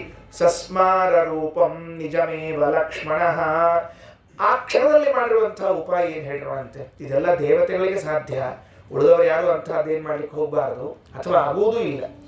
ತನ್ನ ಮೂಲ ರೂಪವನ್ನ ನೆನೆಸಿಕೊಂಡಂತೆ, ನಾನು ಯಾರು, ಇದು ಬಹಳ ಚೆನ್ನಾಗಿದೆ ನೋಡ್ರಿ. ಪ್ರಾಯ ಹಿಂಗೆ ಯುದ್ಧ ಮಾಡ್ತಿರುವಾಗ ಇಂಥ ರೂಪವನ್ನು, ಅಂದ್ರೆ ಇದೊಂದು ಉಪಾಯ ಮಾಡ್ಲಿಕ್ಕೆ ಬರ್ತದೆ ಅಂತ ಗೊತ್ತಿಲ್ಲ ನಮಗೆ. ಏನಂತಾನೆ? ಸಸ್ಮಾರ ರೂಪಂ ನಿಜಮೇವ ಲಕ್ಷ್ಮಣ, ನನ್ನ ರೂಪ ಯಾವುದು? ಶೇಷ ಅಂತ ನೆನಪಾಯಿತಂತೆ. ಅಯ್ಯೋ, ತನ್ನ ರೂಪ ನೆನಪಾದರೆ ಶೇಷ ದೇವರು ಏನ್ ಕಥೆ ಅಂತ ಮುಂದಿನ ಶ್ಲೋಕದಲ್ಲಿ ಹೇಳ್ತಾರೆ. ಶೇಷನ ರೂಪದ ಸ್ಮರಣೆ ಬಂತು. ಅಷ್ಟೇ ಅಲ್ಲ, ನಾನು ಕೇವಲ ಶೇಷ ಅಲ್ಲ, ಶೇಷಂ ಹರೇರಂಶಯುತಂ, ಭಗವಂತನ ಅಂಶದಿಂದ ಸೇರಿಕೊಂಡವನ್ ನಾನು ಅಂತ ಹೇಳ್ತಾ ಇದ್ದಾರಂತೆ. ಯಾವ ಭಗವಂತನ ಅಂಶ ಸೇರಿಕೊಂಡದ? ಒಂದು ರೂಪ, ಭಗವಂತನ ಒಂದು ರೂಪದ ಸನ್ನಿಧಾನದಲ್ಲಿ. ಯಾರದು ಅಂದ್ರೆ ಸಂಕರ್ಷಣ ಅಂತ ಭಗವಂತನ ರೂಪ. ನೋಡ್ರಿ, ತುಂಬಾ ಅಪರೂಪದ ಮಾತಿದು. ಸಹಜವಾಗಿ ಕೃಷ್ಣ ಬಲರಾಮರ ಕಥೆಯನ್ನ ಕೇಳುವಾಗ ಬಲರಾಮನಲ್ಲಿ ಶುಕ್ಲಕೇಶಾವೇಶ ಇತ್ತು ಅಂತ ಪ್ರತಿ ಬಾರಿ ಕೇಳಿರ್ತೇವೆ ನಾವು, ಹೌದಾ? ಕೃಷ್ಣ ಅಂದ್ರೆ ಕೃಷ್ಣಕೇಶ, ಬಲರಾಮ ಅಂದ್ರೆ ಶುಕ್ಲಕೇಶ ಅಂತ. ಆ ಬಲರಾಮನಲ್ಲಿ ಭಗವಂತನ ಶುಕ್ಲಕೇಶದ ಒಂದು ಆವೇಶ ಇದ್ದಂತೆ ಈ ಲಕ್ಷ್ಮಣನಲ್ಲಿ, ಅರ್ಥಾತ್ ಶೇಷದೇವರ ಮೂಲ ರೂಪದಲ್ಲಿ ಸಂಕರ್ಷಣನ ಆವೇಶ ಇತ್ತು. ಆ ಸಂಕರ್ಷಣ ಎಂಬ ಭಗವದ್ರೂಪದ ಆವೇಶದಿಂದ ಕೂಡಿದ ತಮ್ಮ ಮೂಲ ರೂಪವನ್ನು ಸ್ಮರಣೆ ತಂದ್ರೆ ರಾವಣನಿಗೆ ಎತ್ತಲಿಕ್ಕಾಗ್ತಾ ಇಲ್ಲ ಅಂತ ಭಾರ ಆಗ್ಬಿಟ್ಟ. ಸಂಚಾಲನಾಯಾಪಿ ಶಶಾಕ ರಾವಣ, ರಾವಣ ಎತ್ತೋದಲ್ಲ, ಅಳಗಾಡಿಸ್ಲಿಕ್ಕಾಗ್ತಿಲ್ವಂತ. ಹೆಂಗ್ ಆಶ್ಚರ್ಯ ನೋಡ್ರಿ ಇದೆಲ್ಲ. ಅಂದ್ರೆ ದೇವತೆಗಳು ತಮ್ಮ ಮೂಲ ರೂಪಗಳ ಸ್ಮರಣೆ ಅಥವಾ ತಮ್ಮ ಬಲಗಳ ಸ್ಮರಣೆಯನ್ನ ಮಾಡಿಕೊಂಡ ಮಾತ್ರಕ್ಕ ಆ ದೇಹದಲ್ಲಿ ಬಲ ಬಂದ್ಬಿಡ್ತದಂತೆ. ನಾವು ಕೆಲವೊಂದು ಸರ್ತಿ ಪಾಪ ಪರೀಕ್ಷೆ, ಈಗೆಲ್ಲ ಪರೀಕ್ಷೆ ಈಗೂ ಬರೀಬಹುದು ಕಾಣಿಸ್ತದೆ, ಗೊತ್ತಿಲ್ಲ ನನಗೆ. ಪರೀಕ್ಷಾ ಬರೆಯುವ ಕಾಲದಲ್ಲಿ ಎಷ್ಟೋ ಮರ್ತೋಗ್ಬಿಟ್ಟಿರ್ತಾವೆ. ಎಷ್ಟು ತಲೆ ತೂರಿಸ್ಕೊಂಡ್ರೂ ನೆನಪಾಗೋದಿಲ್ಲ, ಓದಿದ್ದೂ ನೆನಪಾಗೋದಿಲ್ಲ, ಬರೆದದ್ದು ನೆನಪಾಗೋದಿಲ್ಲ. ಕೆರ್ಕೊಂಡು ಅಂದ ಕೈ ನೋವಾಗಬೇಕು, ಇಲ್ಲ ತಲೆಯೊಳಗೆ ಕೂದಲು ಬಿಡ್ಬೇಕು, ಅಷ್ಟೇ ಕೆಲಸ. ನಮ್ಮ ಸ್ಮರಣೆ ಇಷ್ಟು ಚಂದ ಇರ್ತದೆ. ದೇವತೆಗಳ ಸ್ಮರಣೆ ಏನು ಅಂದರೆ ಸುಮ್ಮನೆ ಸ್ಮರಣೆ, ತಲೆ ಕೈ ಹಚ್ಕೊಳ್ಳೋದು ಬೇಡ. ಸ್ಮರಣೆ ಮಾಡಿದ ಮಾತ್ರಕ್ಕೆ ನನಗೆ ಸಂಕರ್ಷಣ ಆವೇಶ ಇರುವಂತಹ ಶೇಷರೂಪ ಅಲ್ವ ನಂದು ಅಂತ ಬಂದು ಹೋಯಿತು. ಬಹಳ ಚಂದ, ಬಹಳ ಚಂದ. ಆಗ ಏನಾಯಿತು ಅದಕ್ಕೆ ಹೇಳಿದ್ರು, ಸಂಚಾಲನಾಯಾಪಿ ಅಂಥವನ್ನು ಅರಿಯಾಡ್ಲಿಕ್ಕಾಗಲಿಲ್ಲ. 87ನೇ ಪದ್ಯದಲ್ಲಿ ಇವನು ಅಷ್ಟೇ ಇದ್ದರಿ, ಮಹಾದುಷ್ಟ ಇವ, ಮರಳಿ ಪ್ರಯತ್ನ ಮಾಡುವಂತಿರ್ತಾರೆ ನೋಡ್ರಿ. ಟ್ರೈ ಅಗೇನ್ ಅಂತಿರಂಗಿಲ್ಲ, ಮತ್ತೊಮ್ಮೆ ಪ್ರಯತ್ನ ಮಾಡು ಅಂತ ತಿಳ್ಕೊಂಡು ಹೇಳ್ತಿರಂಗಿಲ್ಲ. ಬಲಾತ್ ಸ್ವದೋರ್ಭಿ ಪ್ರತಿಗೃಹ್ಯ ಚಾಕಲೈ ಯದಾ ಸ ವೀರಂ ಪ್ರಚಕರ್ಷ ರಾವಣಃ ಚಚಾಲ ಪೃಥ್ವಿ ಸಗಮೇರು ಬಂದರ ಸಸಾಗರಾನೈವ ಚಚಾಲ ಲಕ್ಷ್ಮಣ. 10 ತಲೆ ಅಂತಿರ್ತೀವಿ, ಅವ್ನು 20 ತೋಳಿದ್ವು ಅಂತ, ಅವಂಗ 20 ಭುಜ. ಈ ಕಾರ್ತಿವೀರ್ಯಾರ್ಜುನ ಕಥೆ ಕೇಳ್ತಿರುವಾಗ ಅವ್ರಿಗೆ ಎಷ್ಟಿತ್ತು ಕಾರ್ತಿವೀರ್ಯಾರ್ಜುನಿಗೆ ಅಂದರೆ 1000 ಭುಜಗಳಿದ್ವು ಅಂತ ಕೇಳಿರ್ತೀವಿ. ಅವರಿಗೆ 1000, ಇವ್ರು 20. ನನಗೆ ಇವ್ರಿಗೆ 20 ಅವ್ರು 1000 ಏನು ಸಮಸ್ಯೆ ಇಲ್ರಿ. ನನಗೆ ಬರೋ ಸಮಸ್ಯೆ ಏನು ಅಂತಂದ್ರೆ ಅಷ್ಟು ಕೈಗಳನ್ನು ಎಲ್ಲಿ ಇಟ್ಕೋತಿದ್ರು ಅವರು ಅಂತ ಪ್ರಶ್ನೆ ಇದೆ ನನಗೆ. ಮೂಲಭೂತ ಸಮಸ್ಯೆಗಳು ಅಂತ ಇರ್ತಾವೆ ನೋಡ್ರಿ, ಮೂಲಭೂತ ಅವಶ್ಯಕತೆಗಳು ಅಂತ ಇದ್ದಂಗೆ ರೋಟಿ ಕಪಡ ಮಕಾನ್ ಅಂತ ಹೆಂಗೆ ಹೇಳ್ತಿದ್ರು ಹಿಂದಕ್ಕೆ, ಹಂಗೆ ಇವು ಮೂಲಭೂತ ಸಮಸ್ಯೆಗಳೇನು ಅಂದರೆ ಹಿಂಗೆ 20 ಕೈಪ ಮಲ್ಕೊಂಡಾಗ ಎಲ್ಲಿ ಇಟ್ಕೋಬೇಕು ಅಂತ ಪ್ರಶ್ನೆ ನನಗೆ. ಈ 20 ಕೈ ಹೆಂಗೋ ಅಡ್ಜಸ್ಟ್ ಮಾಡ, 1000 ಕೈ ಹೆಂಗ್ರಿ ಅಡ್ಜಸ್ಟ್ ಮಾಡ್ಕೋಬೇಕು ಹೇಳಿದ್ರೆ, ಈಗ 2 ಕೈಯವ ನಮ್ಮ ಯಾವುದನ್ನ ಇಲ್ಲಿ ಇಟ್ಕೋಬೇಕು ಯಾವುದನ್ನ ಇಲ್ಲಿ ಇಟ್ಕೋಬೇಕು ಅಂತ ತಿಳಿಯಂಗಿಲ್ಲ ನಮಗೆ. ಕೆಲವೊಂದು ಸರ್ತಿ ಎಡಗೈ ಮೇಲೆ ಆಗಿರ್ತದೆ, ಬಲಗೈ ತಳಗ ಆಗಿರ್ತದೆ, ಕೆಲವೊಂದು ಬಲಗೈ ಮೇಲೆ ಎಡಗೈ ತಳಗ ಆಗಿರ್ತದೆ. ಇಷ್ಟು ಸ್ಥಿತಿ ಅದು ನಮ್ಮದು. ಹಂಗೇನ್ರ ಅನುಕೂಲ ಇರ್ತಿತ್ತು ಅಂದ್ರೆ ಮಲ್ಕೊಳ್ಳೋ ಕಾಲಕ್ಕೆ 2 ತೆಗೆದಿಟ್ಟು ಮಲ್ಕೊಂಡು ಮತ್ತೆ ತೆಗೆದ್ಮೇಲೆ ಹಚ್ಕೊಳ್ಳಿ ಬರ್ತಿತ್ತು, ಹಚ್ಕೋತಿದ್ವಿ ನಾವೆಲ್ಲ. ಅದಕ್ಕೆ ಈ 20 ಕೈಗಳು ಆ 1000 ಕೈಗಳು ಹೆಂಗೆ ವ್ಯವಸ್ಥೆ ಮತ್ತೆ ಅಂದರೆ ಅವು ಅಪೇಕ್ಷಿತವಾದಾಗ ವ್ಯಕ್ತವಾಗುವ, ಅಪೇಕ್ಷೆ ಇಲ್ಲದೆ ಇರುವಾಗ ಅನಭಿವ್ಯಕ್ತವಾಗುವಂಥ ವ್ಯವಸ್ಥೆಯಲ್ಲಿತ್ತು. ಈಗ ಮೊಬೈಲ್ ಒಳಗೆ ಯಾವ ಆ್ಯಪ್ ಬೇಕೋ ಅದನ್ನು ನಾವು ಹೊರಗೆ ತಂದ್ಕೋತೀವಿ, ಬೇಡ ಅದನ್ನು ಸರ್ಚ್ ಮಾಡ್ತೀವಿ, ಅಷ್ಟೇ ಕೆಲಸ. ಹೆಂಗೋ ಹಂಗೆ ಮೊಬೈಲ್ಗಳಲ್ಲಿ ಬೇಕಾದ ಆ್ಯಪ್ಗಳನ್ನು ಸ್ಕ್ರೀನ್ ಮೇಲೆ ತಂದುಕೊಳ್ಳೋದು, ಬೇಡವಾದಾಗ ಅದನ್ನು ಡಿಸಪಿಯರ್ ಮಾಡುವಂತೆ ಇಲ್ಲೂ ಕೂಡ ಭುಜಗಳನ್ನು ಬೇಕಾದಾಗ ನೋಡ್ಕೊಳ್ತಿದ್ರು, ಬೇಡವಾದಾಗ ತೆಗೆದು ಅದೃಶ್ಯವಾಗಿಟ್ಟಿರ್ತಿದ್ರು. ಆಯಿತು, ಇವನು 20 ಭುಜಗಳಿಂದ ನೋಡ್ರಿ 2 ಕೈಯಿಂದ ಎತ್ತಬೇಕಾಗಿತ್ತು, 20 ಭುಜಗಳಿಂದ ಹಾಕಿ ಅಂದ ಅವನು. ಏನಾಯಿತು? ಬಲಾತ್ ಸ್ವದೋರ್ಭಿ ಪ್ರತಿಗೃಹ್ಯ ಚಾಕಲೈ ಯದಾ ಸ ವೀರಂ ಪ್ರಚಕರ್ಷ ರಾವಣ. ಲಕ್ಷ್ಮಣ ಅಳ್ಳಾಡ್ಲಿಲ್ಲ. ಚಚಾಲ ಪೃಥ್ವಿ, ತೆಳಗಿದ ಪೃಥ್ವಿ ಅಳ್ಳಾಡ್ಲಿಕ್ಕೆ ಶುರು ಮಾಡಿತಂತೆ. ಅವ ಆಶ್ಚರ್ಯ, ಇವನು ಅಳ್ಳಾಡ್ಸಿದ ಭೂಮಿ ಯಾಕೆ ಅಳ್ಳಾಡ್ಲಿಕ್ಕಂತ ಅವನ ಸಮಸ್ಯೆ ಇದು. ಬರೇ ಭೂಮಿ ಅಲ್ಲ, ಸಹ ಮೇರು ಮಂದರ, ಮೇರು ಪರ್ವತ ಮಂದರ ಪರ್ವತಗಳು ಅಡ್ಡಾಡ್ಲಿಕ್ಕೆ ಶುರುವಾಯಿತು. ಬರೇ ಮೇರು ಮಂದರ ಪರ್ವತಗಳ ಸಸಾಗರ, 7 ಸಾಗರಗಳು ಮೇರು ಪರ್ವತ ಮಂದರ ಪರ್ವತದಿಂದ ಕೂಡಿದ ಭೂಮಿ ಒಳಗಾಡ್ತಾ ಇದೆ. ಅವ ಅಂದ, ನಾ ಯಾರನ್ನ ಎಳಿಲಿಕತ್ತೀನಿ? ಲಕ್ಷ್ಮಣನನ್ನೋ ಭೂಮಿನೋ ಅಂತ ಊಹಾ ಮಾಡಿಕೊಳ್ಳ್ರಿ. ರಾವಣನ ಕಡೆ ಬಲ ಎಂಥದ್ದಿತ್ತು ಅಂದರೆ ಎತ್ತಲಿಕ್ಕಾಗಲಿಲ್ಲ, ದುರ್ಬಲ ವಿಷಯ ಬೇರೆ. ಆದರೆ ಅವ ಎಳಿದ್ರೆ ಆ ಭೂಮಿಯೆಲ್ಲ ಅಳ್ಳಾಡಬೇಕು ಅಂತಂದ್ರೆ ಎಂಥ ಪರಾಕ್ರಮ ಬೇಡ. ಒಂದು ಆಚಾರ ಅಂತಾರೆ ಅಲ್ರಿ, ಈ ಲಕ್ಷ್ಮಣ ಶೇಷದೇವ ಸಂಕರ್ಷಣ ಆವೇಶದಿಂದ ಕೂಡಿದ ಶೇಷನ ಅವತಾರ ಎಳೆದ್ರು ಸರಿ, ಅದು ಯಾಕೆ ಎಳೆದಾಗ ಭೂಮಿಯೆಲ್ಲ ಅಗಾಡಬೇಕಾಯಿತು ಅಂದರೆ ಮುಂದಿನ ಪದ್ಯದಲ್ಲಿ ಹೇಳುವಾಗ ಸಹಸ್ರ ಮೂರ್ಧ್ನೋಸ್ಯ ಬತೈಕ ಮೂರ್ಧನಿ, 1000 ತಲೆಗಳಂತೆ ಶೇಷದೇವರಿಗೆ. ವಿಚಾರ ಮಾಡ್ರಿ, ಶೇಷದೇವರ ಮೂಲ ರೂಪ ಹೆಂಗಿರಬೇಡ ಅಂದರೆ ಎಲ್ಲೋ ಒಂದು ಹೆಡಿಯ ಹಾವು, ಅದನ್ನು ನೋಡಿದ್ರೇನೆ ಭಯ ನಮಗೆಲ್ಲ. ಅದು ಪಾಪ ಕಚ್ಚೋದಿಲ್ಲ, ಅದು ಕಚ್ಚಲಿಕ್ಕೆ ಹೋಗೋದಿಲ್ಲ. ಯಾಕೆ ಅಂದರೆ ಕಚ್ಚಬಾರದು, ಯಾರು ಏನು ಮಾಡಲಿಲ್ಲ ಅಂದರೆ ನಾವೇನು ಮಾಡಬಾರ್ದು ಅಂತ ಅದು ಇಟ್ಕೊಂಡಿರ್ತದೆ. ಈ 1000 ತಲೆಗಳ ಹಾವನ್ನು ನೋಡ್ಲಿಕ್ಕೆ ಸಾಧ್ಯ ಇದೆಯಾ? ಊಹಾ ಮಾಡ್ಕೊಳ್ಳಿಕ್ಕಾದ್ರು ಕೊನೆಯ ಪಕ್ಷ TV ಒಳಗೆ ಗ್ರಾಫಿಕ್ಸ್ ಒಳಗೆ ಅದನ್ನು ಮಾಡಿ ತೋರಿಸಿರ್ತಾರೆ ನೋಡ್ರಿ, 1000 ಹೆಡೆಗಳನ್ನು ಅಂತ. ಅಂಥ 1000 ಹೆಡೆಗಳಿರುವಂತಹ ಶೇಷದೇವರು ಈ ಇಡೀ ಪೃಥ್ವಿಯನ್ನು ಸಹ ಸಸಪ್ತ ಪಾತಾಳ ಗಿರೀಂದ್ರ ಸಾಗರ ಧರಾಖಿಲೇಯಂ, 7 ಸಾಗರ, ಆ ಪರ್ವತಗಳು, ಮೇರುಮಂದರ ಪರ್ವತಗಳು ಎಲ್ಲದರಿಂದ ಕೂಡಿರುವಂತಹ ಈ ಭೂಮಿಯನ್ನ ಎಲ್ಲಿ ಒಂದು ತಲೆ ಮೇಲೆ ಇಟ್ಟುಕೊಂಡಿದ್ದಾರಂತೆ. 1000 ಹೆಡೆಗಳ ಮೇಲೆ ಒಂದು ಹೆಡೆಯಲ್ಲಿ ಇಟ್ಟುಕೊಂಡಿದ್ದಾರೆ. ಧರಾಖಿಲೇಯಂ ನನು ಸರ್ಷಪಾಯತಿ, ಸಾಸ್ವಿ ಕಾಳಿನಷ್ಟದ ಅಂತ. ವಿಚಾರ ಮಾಡ್ರಿ, ಈ ಶೇಷ ದೇವರ ಬಲೆ ಎಂಥದ್ದು ಅಂತ. ಅಲ್ಲ, ಈ ಶೇಷ ದೇವರೇ ಇಂಥವ್ರು ಅಂದ್ರೆ ಹನುಮಂತಿ ಎಂಥವ್ರು ಅಂತ ಈಗ ಅರ್ಥ ಮಾಡ್ಕೊಳ್ರಿ. ಮತ್ತೆ ರಾಮ ಎಂಥವ ಅಂತ ಅರ್ಥ ಮಾಡ್ಕೊಳ್ರಿ. ಶೇಷದೇವರ 1000 ಹೆಡೆಗಳ ಮೇಲೆ ಒಂದು ಹೆಡೆ ಮೇಲೆ ಸರ್ಷಪಾಯತಿ, ಅದು ಸಾಸಿವೆ ಕಾಳು ಕೂತಿತ್ತಂತೆ. ಪ್ರಸಹ್ಯ ಕೋ ರಾಮ ಹರೇ ತಮೇನಂ, ಅದಕ್ಕೆ ಆಚಾರ ಅಂತಾರೆ, ಇಂಥ ಲಕ್ಷ್ಮಣನನ್ನು ಯಾರು ತಾನು ಎಳೆಯಲಿಕ್ಕೆ ಸಾಧ್ಯ ಇದೆ? ಸಾಧ್ಯವೇ ಇಲ್ಲ. ಹಾಗಾದರೆ ಶೇಷದೇವರ ಮಹಿಮೆಯನ್ನ ಆಚಾರ್ಯ ಪ್ರಸಂಗದಲ್ಲಿ ತಿಳಿಸಿಕೊಟ್ಟದ್ದು 2 ಅಂಶಗಳು ಪ್ರಧಾನವಾಗಿರುವಂತಹದ್ದು, ಉಳಿದದ್ದು ಅಪ್ರಧಾನವಾಗಿರುವಂತಹದ್ದು. ಒಂದು, ಸಪ್ತ ಸಾಗರಗಳಿಂದ ಕೂಡಿರುವ, ಎಲ್ಲ ಪರ್ವತಗಳಿಂದ ಕೂಡಿರುವಂತಹ ಪೃಥ್ವಿ. ಪೃಥ್ವಿ ಮಾತ್ರ ನೆನಪಿಟ್ಟುಕೊಳ್ರಿ, ಅರ್ಜೆಂಟಿಗೆ ಬ್ರಹ್ಮಾಂಡ ಅಂತ ಹೇಳಿ ಹೋಗ್ಬಾರ್ದು. ನಮಗೇನಾಗಿರ್ತದೆ, ಗಡಿಬಿಡಿ ಒಳಗೆ ಬ್ರಹ್ಮಾಂಡವನ್ನೇ ಶೇಷದೇವರು ಹೊತ್ತು ಬಿಟ್ರ ತಲೆ ಮೇಲೆ ಅಂತ ಅಂದಿರ್ತಾರೆ. ಅಲ್ಲ, ಆಚಾರ್ಯ ಹೇಳೋದು ಧರ, ಪೃಥ್ವಿ, ಭೂಮಿಯನ್ನ ಮಾತ್ರ ಹೊತ್ತ. ಅಲ್ಲಿ ಬ್ರಹ್ಮಾಂಡಕ್ಕೂ ಭೂಮಿಗೂ ಏನು ವ್ಯತ್ಯಾಸದ ಅಂದ್ರೆ, ಭೂಮಿ ಬ್ರಹ್ಮಾಂಡದಲ್ಲಿನ ಒಂದು ಲೋಕ ಮಾತ್ರ. ಉಳಿದದ್ದು ಭುವಃ ಸ್ವಃ ಮಹಃ ಜನಃ ತಪಃ ಅಂತ ಸತ್ಯಂ ಅಂತ ನಮ್ಮ ಹಿರಿಯರು ಆ ಲೋಕಗಳಿಗೆ ಹೆಸರು ಕೊಟ್ಟಿದ್ದಾರೆ. ಕೆಳಗಡೆಗೆ ಅತಳ ವಿತಳ ಸುತಳ ತಳಾತಳ ರಸಾತಳ ಪಾತಾಳ ಅಂತ ಮತ್ತೆ ಬೇರೆ ಲೋಕಗಳ ಹೆಸರು ಕೊಟ್ಟಿದ್ದಾರೆ. ಅಂದ್ರೆ ಈ 14 ಲೋಕಗಳ ಮಧ್ಯದಲ್ಲಿ ಭೂಲೋಕ ಅಂತೇನಿದೆಯೋ ಇದು ಮಾತ್ರ ಶೇಷದೇವರ ತಲೆಯ ಮೇಲೆ 1000 ಹೆಡೆಗಳಲ್ಲಿ ಒಂದು ಹೆಡೆಯ ಮೇಲೆ ಸಾಸ್ವಿ ಕಾಳಿನಷ್ಟು ಜಾಗ ಅಷ್ಟೇ ಹಿಡ್ಕೊಂಡ್ರಂತ. ಇದು ಶೇಷದೇವರ ಮಹಿಮಾ, ಇದು ಬಲ. ಇನ್ನು ಅವರಲ್ಲಿ ಭಗವಂತನ ಅನುಗ್ರಹ ಎಂತಹದ್ದು ಅಂದ್ರೆ, ಸಂಕರ್ಷಣ ರೂಪಿಯಾದ ಪರಮಾತ್ಮ ಅನಿರುದ್ಧ ಪ್ರದ್ಯುಮ್ನ ಸಂಕರ್ಷಣ ವಾಸುದೇವನಲ್ಲಿನ ಸಂಕರ್ಷಣೆ ಇದ್ದಾನೆ, ಅವರ ಆವೇಶ ಒಂದಂಶ ಆ ಶೇಷದೇವರಲ್ಲಿ ಇದೆ. ಅಂತಹ ಶೇಷದೇವರೇ ಲಕ್ಷ್ಮಣನಾಗಿದ್ದಾರೆ. ಇದೆರಡು ಅಭೂತಪೂರ್ವವಾಗಿರುವಂತಹ ಒಂದು ಘಟನೆಯನ್ನು ತಿಳಿಸಿಕೊಟ್ಟಿದ್ದಾರೆ. ಹೇಳಲಿಕ್ಕಾಗಲಿಲ್ಲ. ಮುಂದೆ 89ನೇ ಪದ್ಯದಲ್ಲಿ ಹೇಳುವಾಗ, ಪ್ರಕರ್ಷತಿ ತ್ವೇವ ನಿಶಾಚರೇಶ್ವರೇ ತಥೈವ ರಮಾವಜಂ ತ್ವರಾನ್ವಿತಂ ಸಮಸ್ತ ಜೀವಾಧಿಪತೆ ಪರಾತನು ಸಮುತ್ಪಪಾತಸ್ಯ ಪುರೋ ಹನುಮಾನ್. ನೋಡಿದ ಹನುಮಂತ, ಓಹೋ ಲಕ್ಷ್ಮಣ ಹೇಳ್ಕೊಂಡು ಹೋಗ್ತಿದ್ದೀಯಾ, ತಡಿ ಬಂದೆ ಅಂತ ಧನ್ನ ಜಿಗಿದ್ಬಿಟ್ಟಿದ್ದಾನೆ.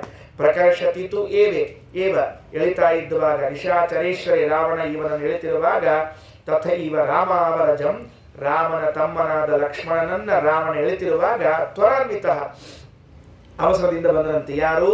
ಸಮಸ್ತ ಜೀವಾಧಿಪತೆ ಹೇ ಪರಾತನು, ಎಲ್ಲ ಜೀವರಿಗೆ ಅಧಿಪತಿಗಳಾದ ಮುಖ್ಯ ಪ್ರಾಣದೇವರ ಇನ್ನೊಂದು ರೂಪ ಹನುಮಂತ ಬಂದು ನಿಂತ್ಕೊಂಡ್ರೆ ಏನ್ ಮಾಡಬೇಕು? ಮುಷ್ಟಿಮಾವೃತ್ಯ 2ನೇ ರೌಂಡಿಗ ಒಂದ್ ಸರ್ತಿ ಹೊಡೆದಾಗಿತ್ತು, ಪಾಪ ರಕ್ತ ಕರ್ಕೊಂಡಿತ್ತು, ಎಷ್ಟು ಬಾಟ್ಲಿ ಹೋಗಿತ್ತೋ ಗೊತ್ತಿಲ್ಲ. ಈಗ ಇನ್ನೊಂದು ಸರ್ತಿ ಹೊಡೆದ. ಸಮುಷ್ಟಿಮಾವೃತ್ಯ ತು ವಜ್ರಕಲ್ಪಂ ಜಘಾನತೇನೈವ ಚ ರಾವಣಂ ವೃಷ ಪ್ರಸಾರ್ಯ ಬಾಹು ನಖಿಲೈರ್ವ ಮುಖೈರ್ವ ಮನ್ಸರಕ್ತ ಮುಷ್ಣಂ ವ್ಯಸುವತ್ ಪಪಾತ. ಮತ್ತೊಂದು ಮುಷ್ಟಿಯನ್ನ ಕಟ್ಟಿ ಎತ್ತಿ ಹೊಡೆದ್ರಂತೆ. ನಮ್ಮ ಲಕ್ಷ್ಮಣನ ಹೊತ್ಕೊಂಡು ಹೋಗ್ತಿದ್ದೀಯ ನೀನು, ನಮ್ಮ ರಾಮಚಂದ್ರನ ತಮ್ಮನ ಹೊತ್ಕೊಂಡು ಹೋಗ್ತೀಯ ನೀನು ಅಂತ ಒಂದೇ ಹೊಡೆದರಿ. ಯಥಾ ಪ್ರಕಾರ 20 ಕೈಗಳನ್ನು ಹಿಂಗೆ ಮಾಡಿಕೊಂಡು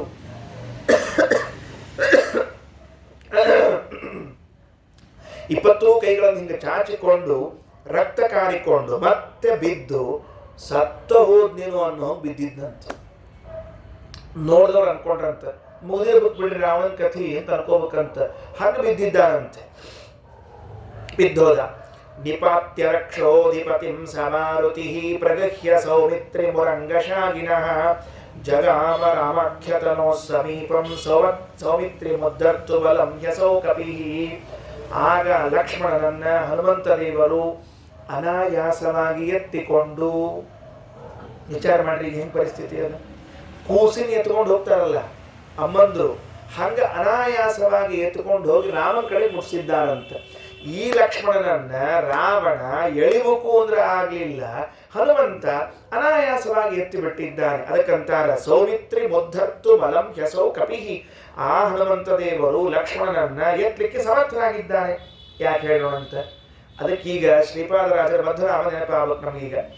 ಆವಕಚ್ಚಪ ರೂಪದಿಂದಲೇ ಅಂಡೋದಕದಿ ಓ ವಿಧರಿಸಿಹ ಶೇಷಮೂರುತಿಯನು. ಹೌದಾ? ಹಂಗಾದ್ರೆ ಶೇಷದೇವರು ಭೂಮಿಯನ್ನ ತಲೆ ಮೇಲೆ ಇಟ್ಟುಕೊಂಡಿದ್ರೆ, ಅಂಥ ಶೇಷದೇವರನ್ನ ಕೂರ್ಮ ರೂಪದಲ್ಲಿ ತಮ್ಮ ಬೆನ್ನಿನ ಮೇಲೆ ಹೊತ್ತುಕೊಂಡವರು ಯಾರು? ಇದೇ ಹನುಮಂತ ದೇವರು. ಅಂದ ಮೇಲೆ ಹನುಮಂತ ದೇವರಿಗೆ ಆ ಸಾಮರ್ಥ್ಯ ಉಂಟು. ಯಾರನ್ನ ಎತ್ಕೊಂಡು ಹೋಗ್ಲಿಕ್ಕೆ? ಲಕ್ಷ್ಮಣನ ಎತ್ಕೊಂಡು ಹೋಗ್ಲಿಕ್ಕೆ ಅನಾಯಾಸವಾಗಿ ಎತ್ಕೊಂಡು ಹೋಗಿದ್ದಾರೆ. ಬಂದ ಮೇಲೆ ನೋಡಿ, ಅದಕ್ಕೆ ಹನುಮಂತ ದೇವರ ಸ್ತೋತ್ರದಲ್ಲಿ ಒಂದು ಬರ್ತದೆ, ಲಕ್ಷ್ಮಣ ಪ್ರಾಣದಾತಾಚ ಅಂತ ಒಂದು ಬರ್ತದೆ ನಾಮ.